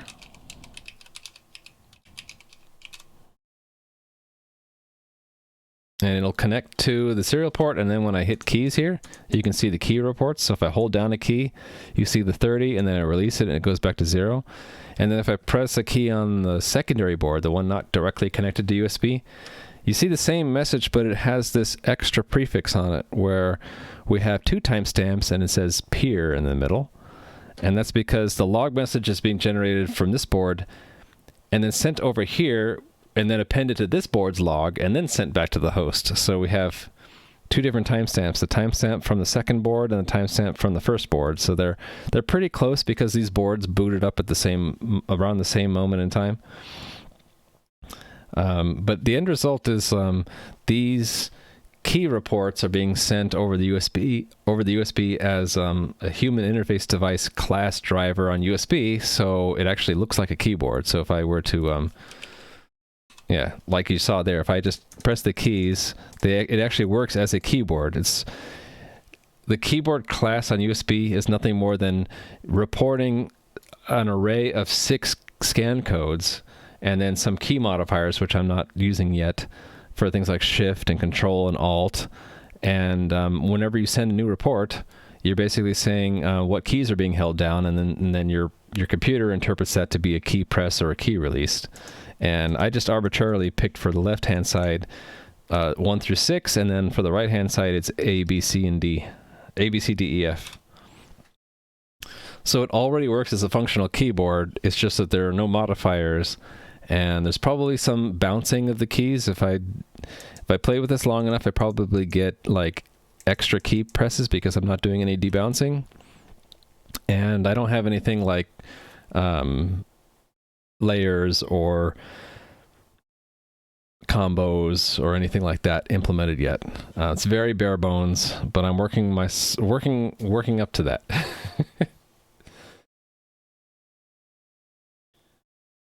Are you using Rust at work too? No. Doing C++ at work.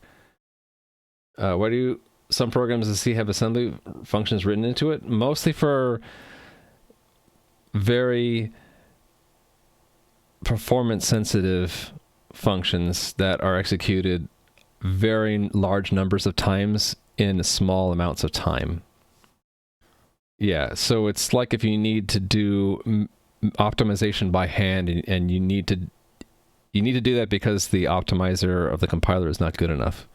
So it's very rare nowadays. It used to be a lot more common when optimizers weren't very good. You would hand optimize it in assembly. Would be an example, the tight loop of a sampling rate converter, for example. The kernel of something that runs millions of times a second, and you need it to be very small number of instructions, or very clever in its use of the cache in order to get the most performance out. Okay, another example would be like the SHA function in a Bitcoin, right? The proving function. That needs to run as quickly as you can, because the faster you can get it to run, the more money you're going to make. So you'd probably want to not only hand optimize it, you probably want to make a special architecture for it, which that's what people do, right? Oh, I'm dropping frames. I dropped another couple hundred frames there. Sorry about that. So another reason to do hand-coded assembly I showed a little bit earlier is that if you are programming to the metal and you have, let's say you want to enable interrupts. Well, there's no such concept as interrupts in a programming language. If you have an operating system, maybe you have a system call that you can call to do it. But bare metal means that there is no operating system. So you're on your own. You only have the programming language. So a lot of the times to get access to special instructions that are not like intrinsics of a language, you need to just say, hey, programming language, step aside. I need to hand code this in assembly. What do interrupts do again? This is extremely low level. An interrupt is a signal comes in on the hardware, like maybe a key press triggers it, right? Some hardware signal changes, and you want that signal to cause the CPU to jump to a subroutine the moment it happens, because you need to handle that no matter where you are in your program. That's what an interrupt is. That's the only assembly thing you didn't really learn in the class so far? So interrupts are commonly used for things like timers, for external stimulus, like, pressing a key here might cause an interrupt. Or like, let's say, receiving a byte on the network connection, or a packet on the network connection. It's an alternative to polling. Polling means that you check to see if something happened over and over again, thousands of times a second, right? An interrupt lets you delegate that to the hardware. You say, hey, hardware, call my subroutine whenever some signal happens to change. And it's really just a deferred procedure call. You're saying, I want you to call this function when something happens in the hardware. But because of that, because you're delegating it to the hardware, you don't really know when it's going to happen. So you lose control over like what the state of your processor is when the call happens. So you have to be really careful that like your interrupt service routine, the function that gets called when an interrupt happens, needs to make sure it like preserves all the registers in any other state, because you don't know where it's going to be called from. It could be called from the middle of some critical section, right? And conversely, you might be running something that you want to make sure doesn't get interrupted. And so you disable interrupts, do your critical section, and then re-enable them. So in my bare metal stuff, I did that in a few places where like we didn't want an interrupt to happen. I can't remember exactly where it was, though. I guess I could find it wherever I used that. That's a specific interrupt, but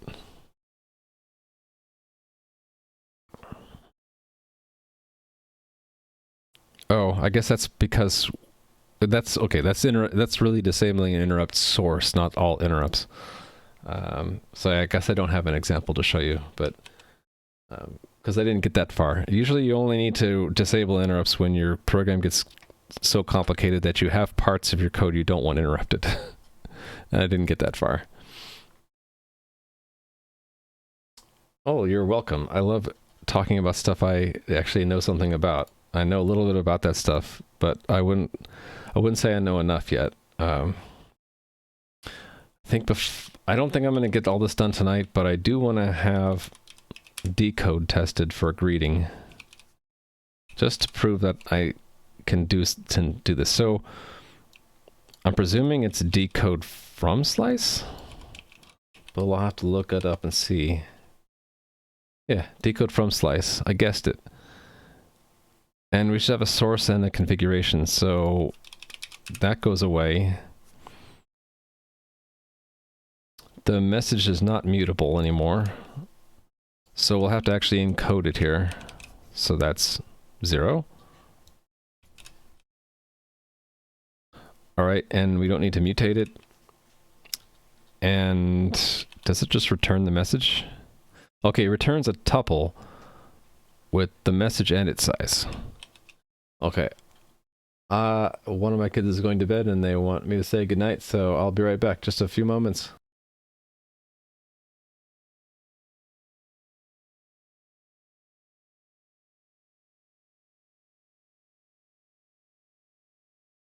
Hey, I just needed to say goodnight. It was really quick.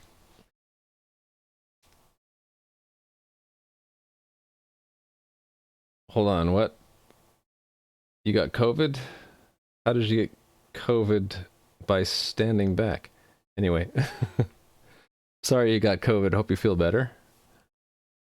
Interrupt would be something like you activate an IO and it causes a JSR and hand-coded assembly. The interrupt routine that is jumped to doesn't have to be hand-coded assembly, but it usually at least is partially, because like I said before, it has to do some extra work to make sure that it preserves the state of the processor, the state of the thread that it interrupted, right? Basically restore any register state before it returns. Most subroutines don't do that. There are some registers that are always scratch registers that you can change and not have to save and restore. But for an interrupt service routine, except for like certain architectures like ARM, you have to preserve all the registers. So there's some extra stuff you need to do at the beginning and at the end of the interrupt function, or what they call the interrupt service routine. For the ARM, you actually get a special copy of the scratch registers, so you don't have to do as much. And that's mostly for performance reasons. But so the only thing for sure are that for an interrupt, it can be called at basically any time, and it's usually called because of some hardware signal. Although you can have software triggered interrupts. Okay, I'm dropping a bunch of frames again. My internet connection is not as stable right now. That was like 1,000 frames. And we dropped a few more there. So I'm sorry if the stream quality just went down there. Not much I can do about that. So on my keyboard, I'm not using interrupts right now. I'm just doing polling. But in the future, I might have the keys interrupt driven. And the way you do that is I would have to probably take all the keys ORed together to an interrupt, to a single GPIO pin, and then tie that to an interrupt. Say if any key is pressed, go scan the keyboard. And then I wouldn't have to pull the keyboard over and over again thousands of times per second. Okay, so we get back two things, right? We get the message and its size. I'm presuming that's what we get. But I need to look back at the documentation here. What is this D? Oh, it's the type. So that actually is the message. What's the use size then? Okay, I'm just going to guess it's the message size. So the message would be message greeting. So let's see if that works. So cd ibc cargo test.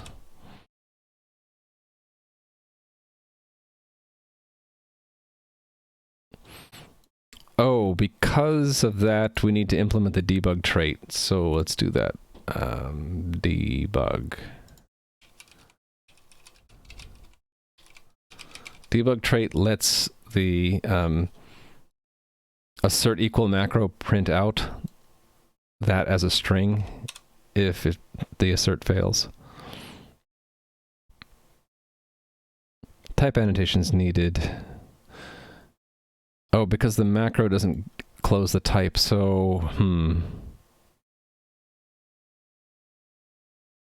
I guess I can say decode from slice.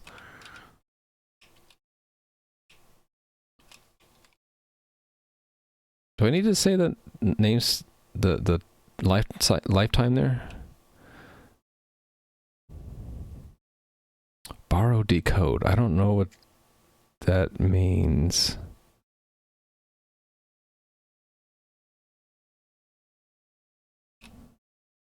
Let's not mess with that, but instead mess with this. We'll say that is a message and a use size.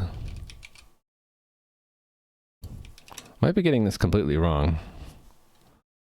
Okay, we're getting there. It just can't compare it because it doesn't implement partial equal. So let's implement partial equal. And try again. There we go. We're passing. I was being interrupted by Twitch while talking about interrupts. That is ironic.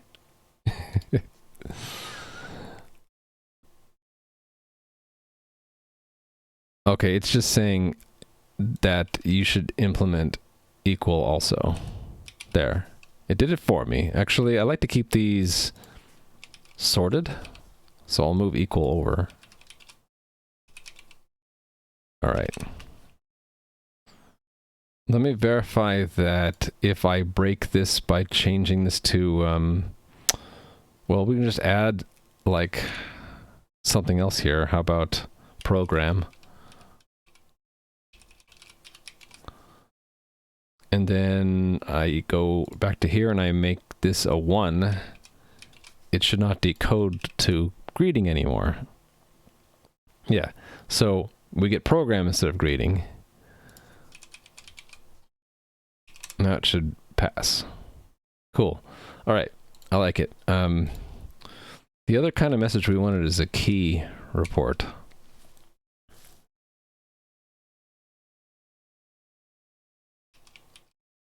I should keep that sorted, because why not? Oh,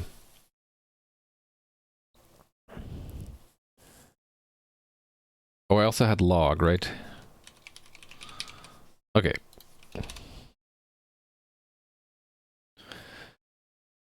Let's fill in the details here. So greeting didn't need any detail, but key did. Key has a U8 6. Log has a string attached to it. And program has a vector of bytes attached to it.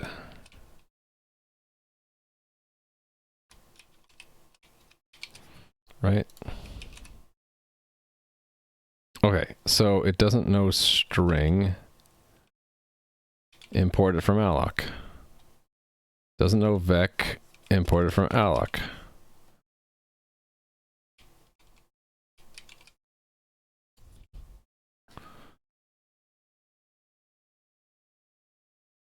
Fail to resolve alloc. Oh, we need to do extern create alloc.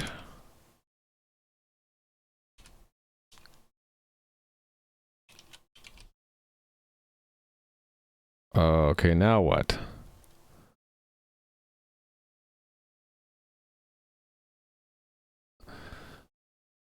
Interesting. So that might be, it doesn't like decoding vecs or strings, but that might be because I didn't enable that as feature. So let me look at that again. Like there was an alloc. Is it just alloc? Let's try alloc. Does that fix it? Oh, now we're not building anymore. Now, yep. Okay.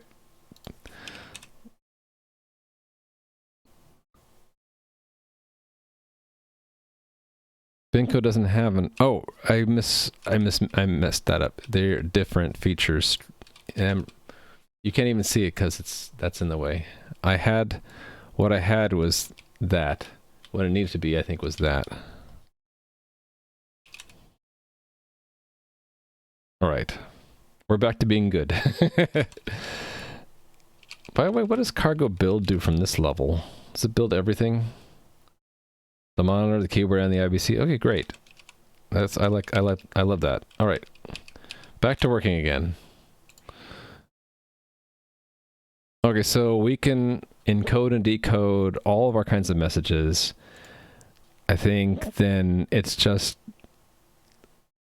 up to me to add more tests for all those types, although I don't feel like necessarily I need to do that because it's all generated code from bin code, right?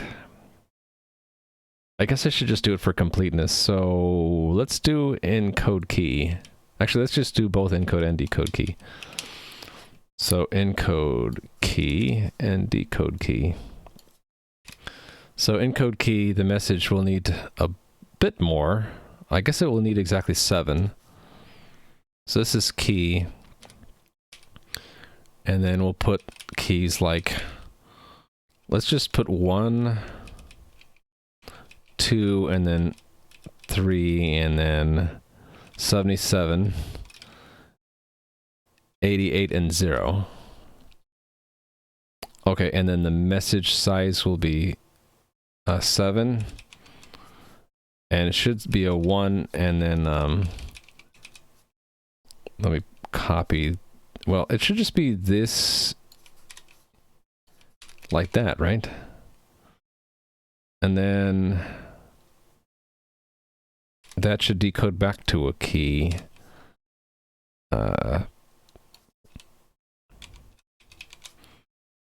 Should go decode back to this. That's what it should decode to.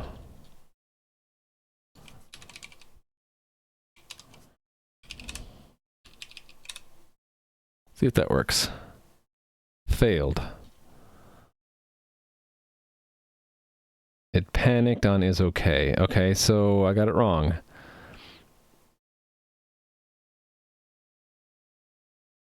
This didn't, maybe it needs more. Let's see. I'll just put 17. Let's see what it actually needs.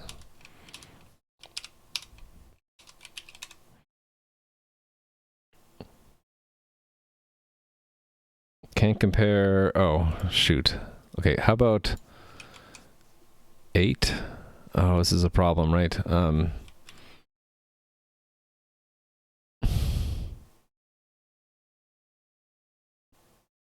going to need to anticipate how many. I don't know how many characters it needs. I don't suppose encode into vec is available. Oh, there's encode to vec. Why don't I just use that then? Encode to vec. And that gives me a vector, so I don't need that.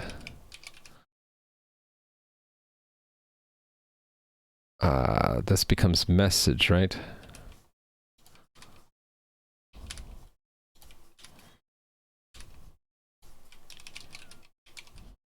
Let's see what I get with that.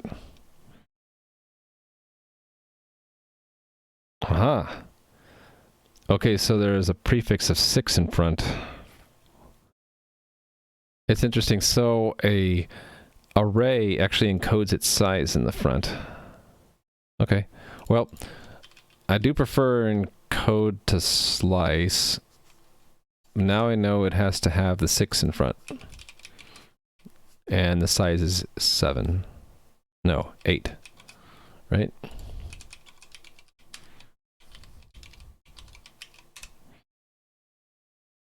Cool. And then we'll just include that here. So there's a 6 there. The size is 8. And then that decodes to that. Cool. Although it doesn't matter, their derive order is important.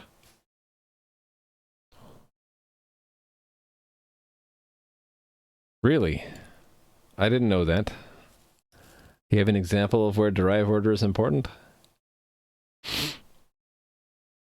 Because I just think that, or I just thought that it didn't matter, and so I just keep them alphabetical order out of consistency.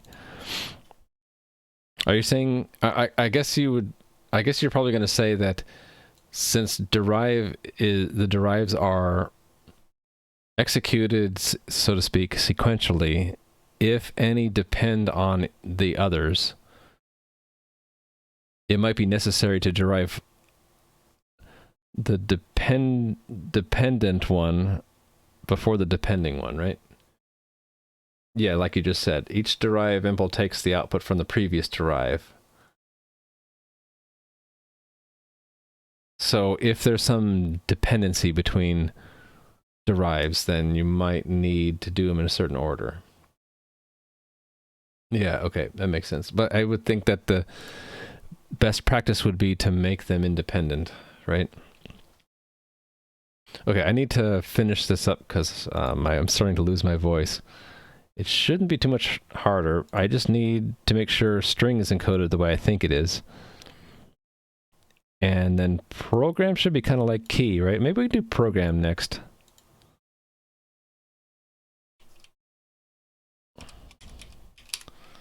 So, Musin, did you ever get a chance to answer that last question we had? Let's see. Maybe I missed it. Nope. What was the question? I can't remember.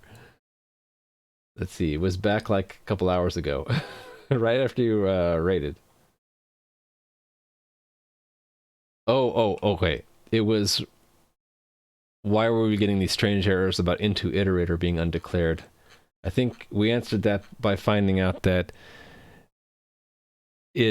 they were bogus errors that came after the very first error, which was it depends on the standard library, but this is a no standard crate, so this isn't going to work. Respects for the token string to be idempotent, yeah. You can't stop people. Of course you can't stop people from doing things incorrectly, but you can shame them. All right, encode program. So thanks for the raid, by the way, Musin. I was actually hoping you would stream for 12 hours so I could raid you when I was done, but, you know, can't always have our way, I guess. So this is program. I suppose then I need to do a vec there, and I can put whatever I want here. So what I'm going to do is put 42, 16, 99. So I'm guessing that I only need 5 bytes for that, but we'll see, and that this will be a 3, this will be a 5. If this is done logically, it'll be a 3, and then my numbers here, right? That's if it's logical. Who knows if it is? Actually, I haven't tried this. Can I just run that directly? I can. Okay, that's convenient. I just need to declare vec.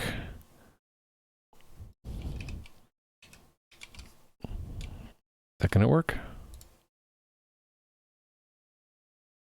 Nope. I guess that's not how we get the vec macro.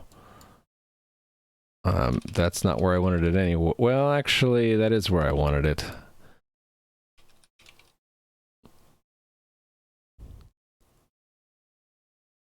Hold on. Maybe that's not what I wanted. How do we get the vec macro?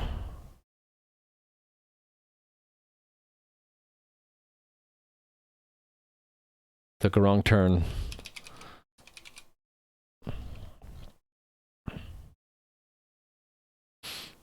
Let's look where I've used it elsewhere in my code. Okay, now where did I import that from? Oh, that's where it is from. Hold on, then why didn't this work? Is that maybe because I did not declare the alloc crate at the top? I thought I did. No, I didn't. I didn't on this one. I need to do that. So, where did I do that before? Did that here? Yeah. Does that mean I really should have moved this out to here?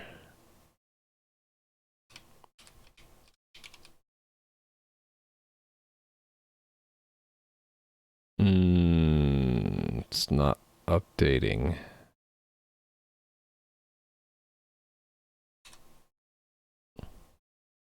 Okay. Rust Analyzer isn't updating. Did I confuse it? I think I did. I clicked it, and is it going to update now? It's confused. Anyway, my test passes. I don't know why Rust Analyzer is confused, but, you know, maybe I reload.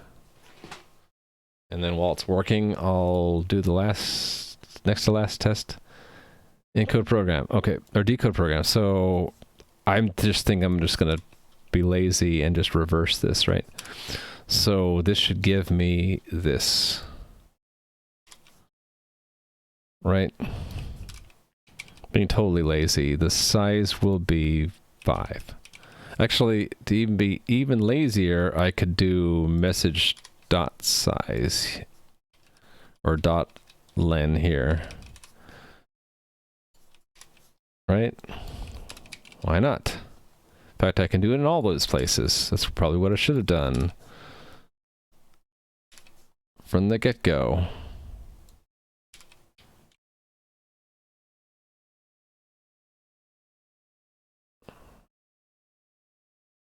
Wait, why do I have that? Oh, I have that because that's the value and that's the storage for it. That's why I have that. Okay, then we're good. Yes, okay, so then run all the tests. Yes, I do live in the USA. I'm on the West Coast. Oh, see you, Gnarly Quack. Hope you enjoyed the stream. So when are you rewriting this in Carbon? Probably never. Do you know if one can work remotely for a USA company but live in Europe? I don't see a problem with that. I had some coworkers working from Europe temporarily because they had to be there for family reasons. And it's a USA company that we work for, so I don't know about permanent though. I don't know how that would work. Would you have to pay taxes in your home country? I don't know how that works. They pay taxes in EU, then they can? Yeah, that's what I was thinking too. Like they probably have to pay taxes in the country you live in if you live there permanently. Len is not found for this. Why not? Oh, because it's shadowed. Okay, so I shouldn't shadow it like that. Let's call this message, let's call this encoded message. So F2 encoded message. And I'll call this one decoded. This one needs to go there. All right. Did I make that same mistake in the other decodes? Probably. Yep. Encoded. Decoded message. And then that needs to go there.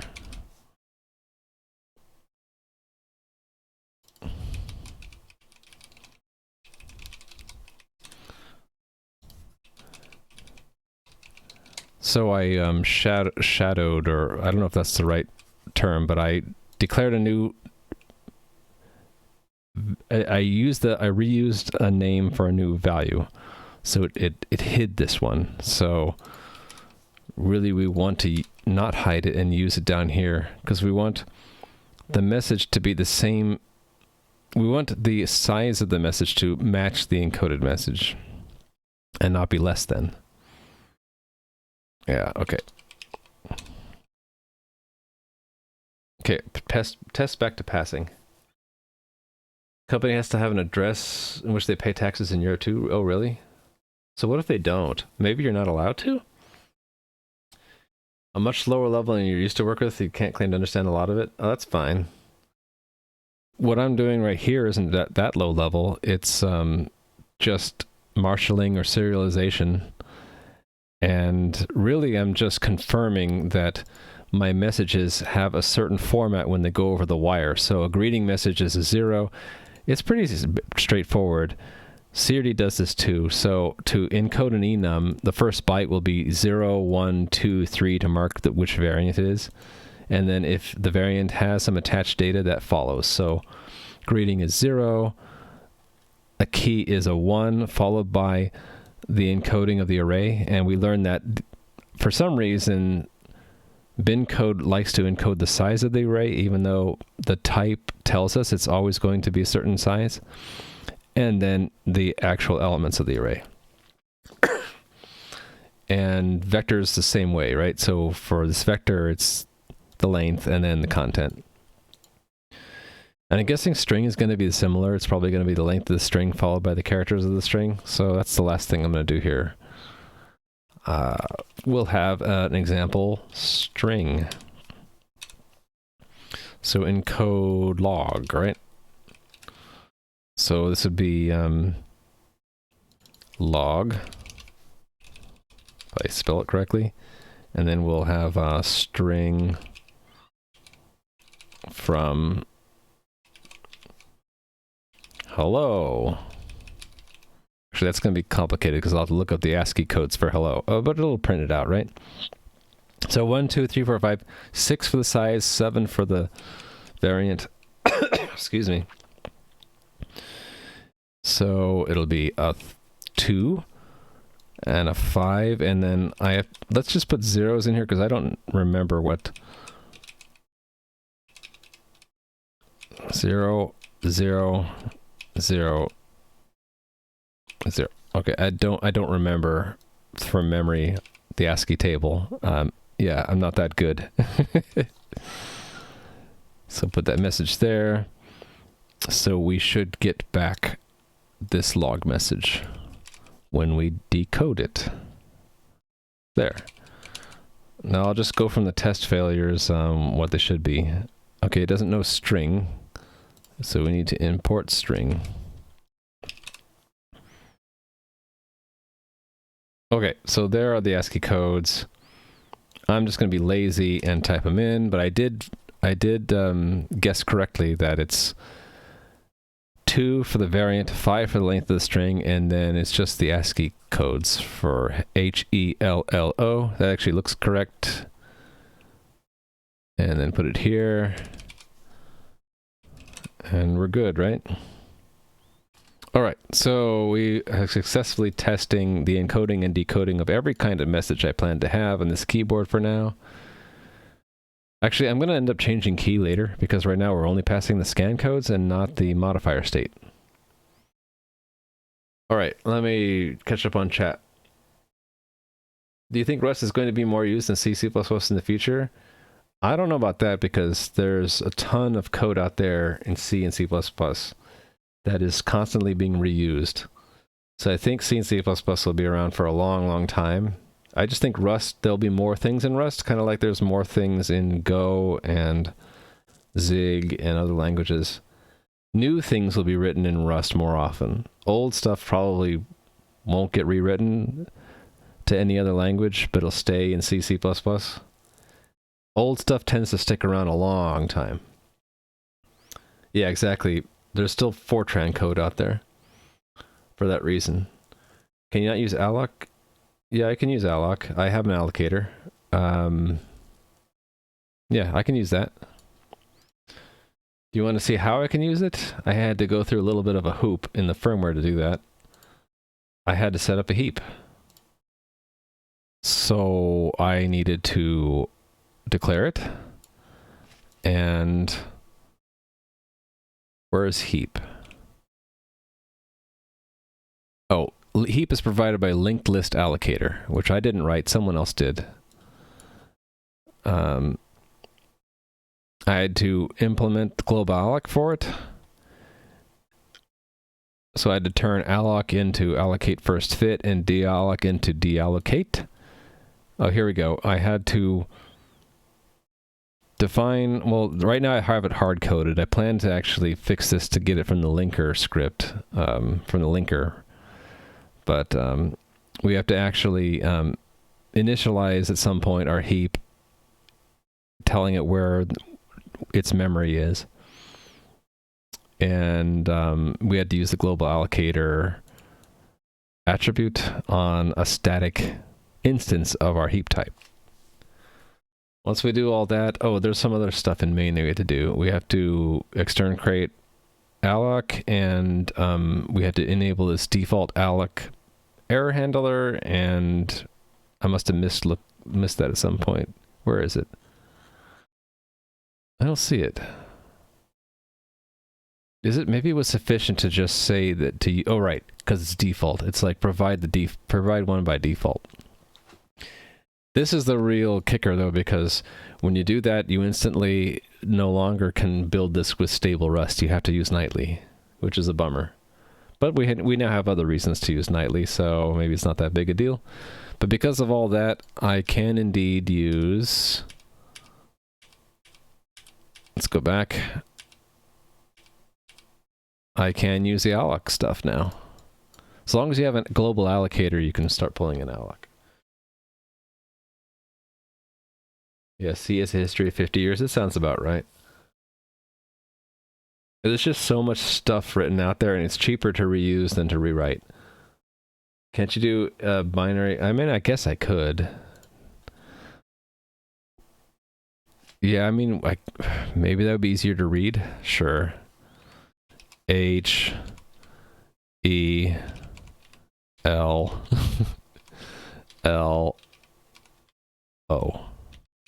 Sure. Same thing, right? You're right, it's better. It's easier to read, right? Rather than having to memorize the ASCII codes. There. Good point. I accept your change.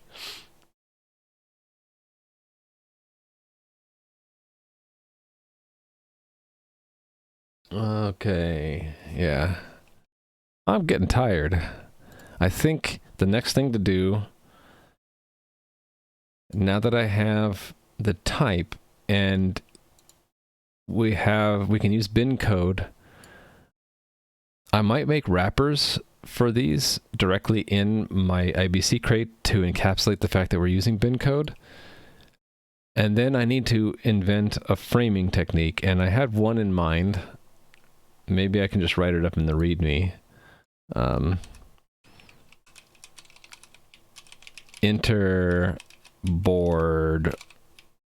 communication. IBC. Okay. Because one board may not receive the beginning of a message, and messages have a variable length.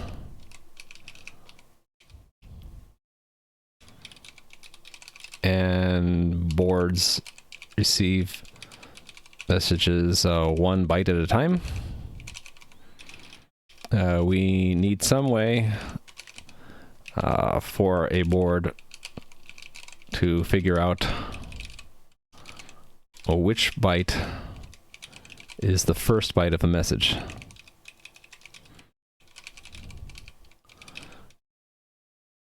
One way to do this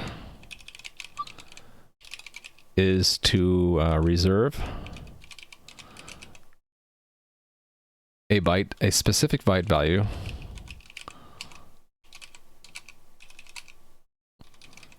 to signal the very first, the first byte of any message.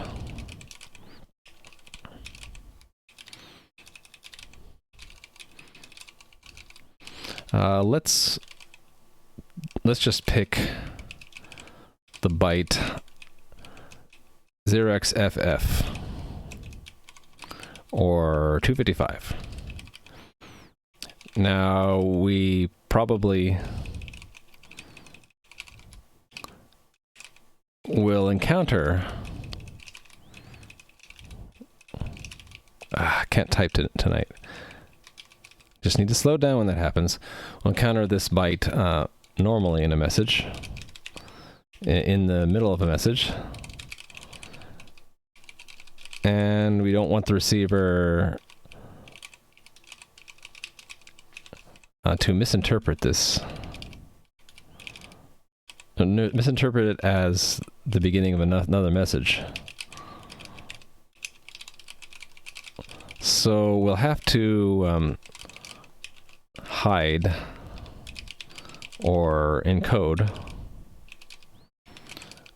any 0xFF byte in the body of a message using multiple bytes.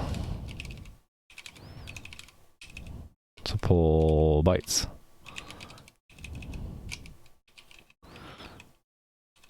Let's use this simple encoding. So 0xFF means start of message. 0xFE 0x01 can't type means 0xF F can't type right now. Why is that? FE so this is encoding, decoding.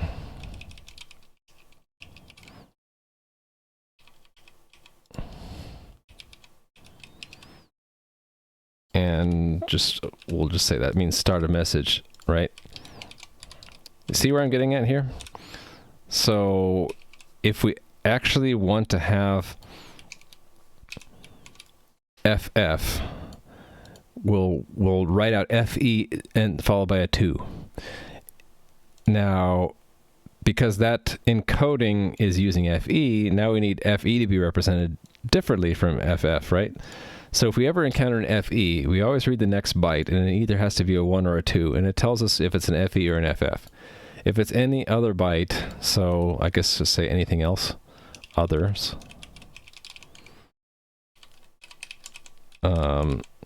equals others, identity. Well, how do we say this? Others as is, I guess we can say, right? So any other bytes are interpreted, or there's no coding. That's what I was thinking, so I'm writing it down here to explain to you guys. First byte of a message is missing. Because one word may not receive the beginning of any messages have variable length.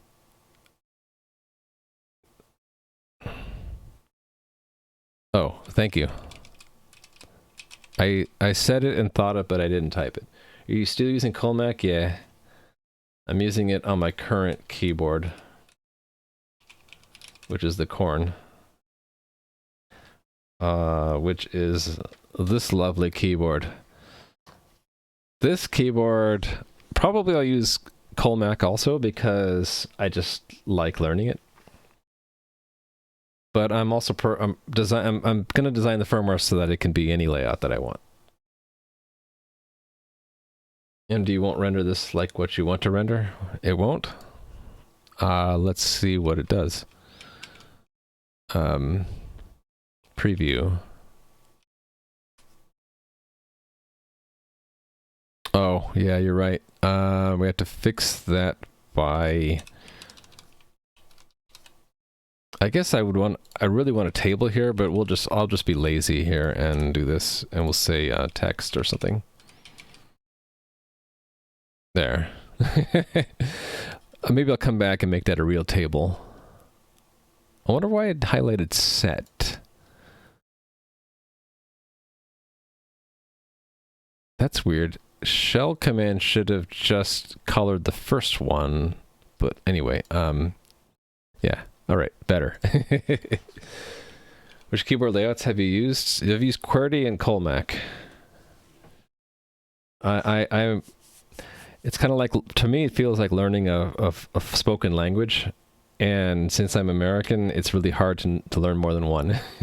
Set as a built-in shell command. Yeah, but it shouldn't have interpreted it when it's in the third position. Only if it had put it here, I think, should think of it as a significant. It should only have significance as a shell command if it's in the first position, right? If it's here, it's an argument. So it's kind of weird that it colored it differently. Maybe it doesn't distinguish position in the line. I don't know. Anyway, this is what I'm intending to do, but I don't think I'm going to have time to do it tonight. Probably I'll do this next stream. So on top of the message serialization that I did here, I'm going to have to do... can't flip beside these while talking. I'll have to do this on top of that so that I can like add that in front of every message so that I can basically have the board connect at any time, even during the transmission of a message, and have it not get confused. It'll basically wait until it sees an FF byte, and then it's like ears will perk up and like, oh, FF means start of message. Let me start listening. And then it should be able to properly decode the messages from there on, right? It'll expect an FF to go between every message, and then the body of the message should decode using the IBC library right here, right? So if it gets these bytes, it should figure out, oh, that's a log message that says hello. This simple framing technique, we would just wait for an FF, then start filling a buffer, and we would just fill it until we see another FF, right? And I suppose, I guess this could be both the start and the end of a message, right? So then we don't have to wait for the next message to start to know that the previous message ended. So let's just say start or end of message. So that implies that if we see an FF, we want to keep reading, and the first non-FF byte is the actual start of a message. So let's say that this is message, well,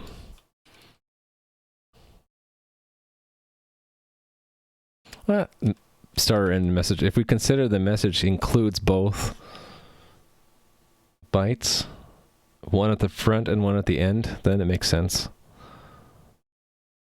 Okay, that's what I intend to do to make sure that the boards will ignore bytes until it synchronizes. Basically, it synchronizes the beginning of every message. And then I need to update both the firmware and the monitor to use this technique. So that's what I'm probably going to do the next stream, which is going to probably be on Wednesday, unless something comes up. So, but right now, it's been 4 hours, my friends. I think I need to go get some rest. How about we jump over to Retro MMO stream? Would you like to see someone working on an MMO?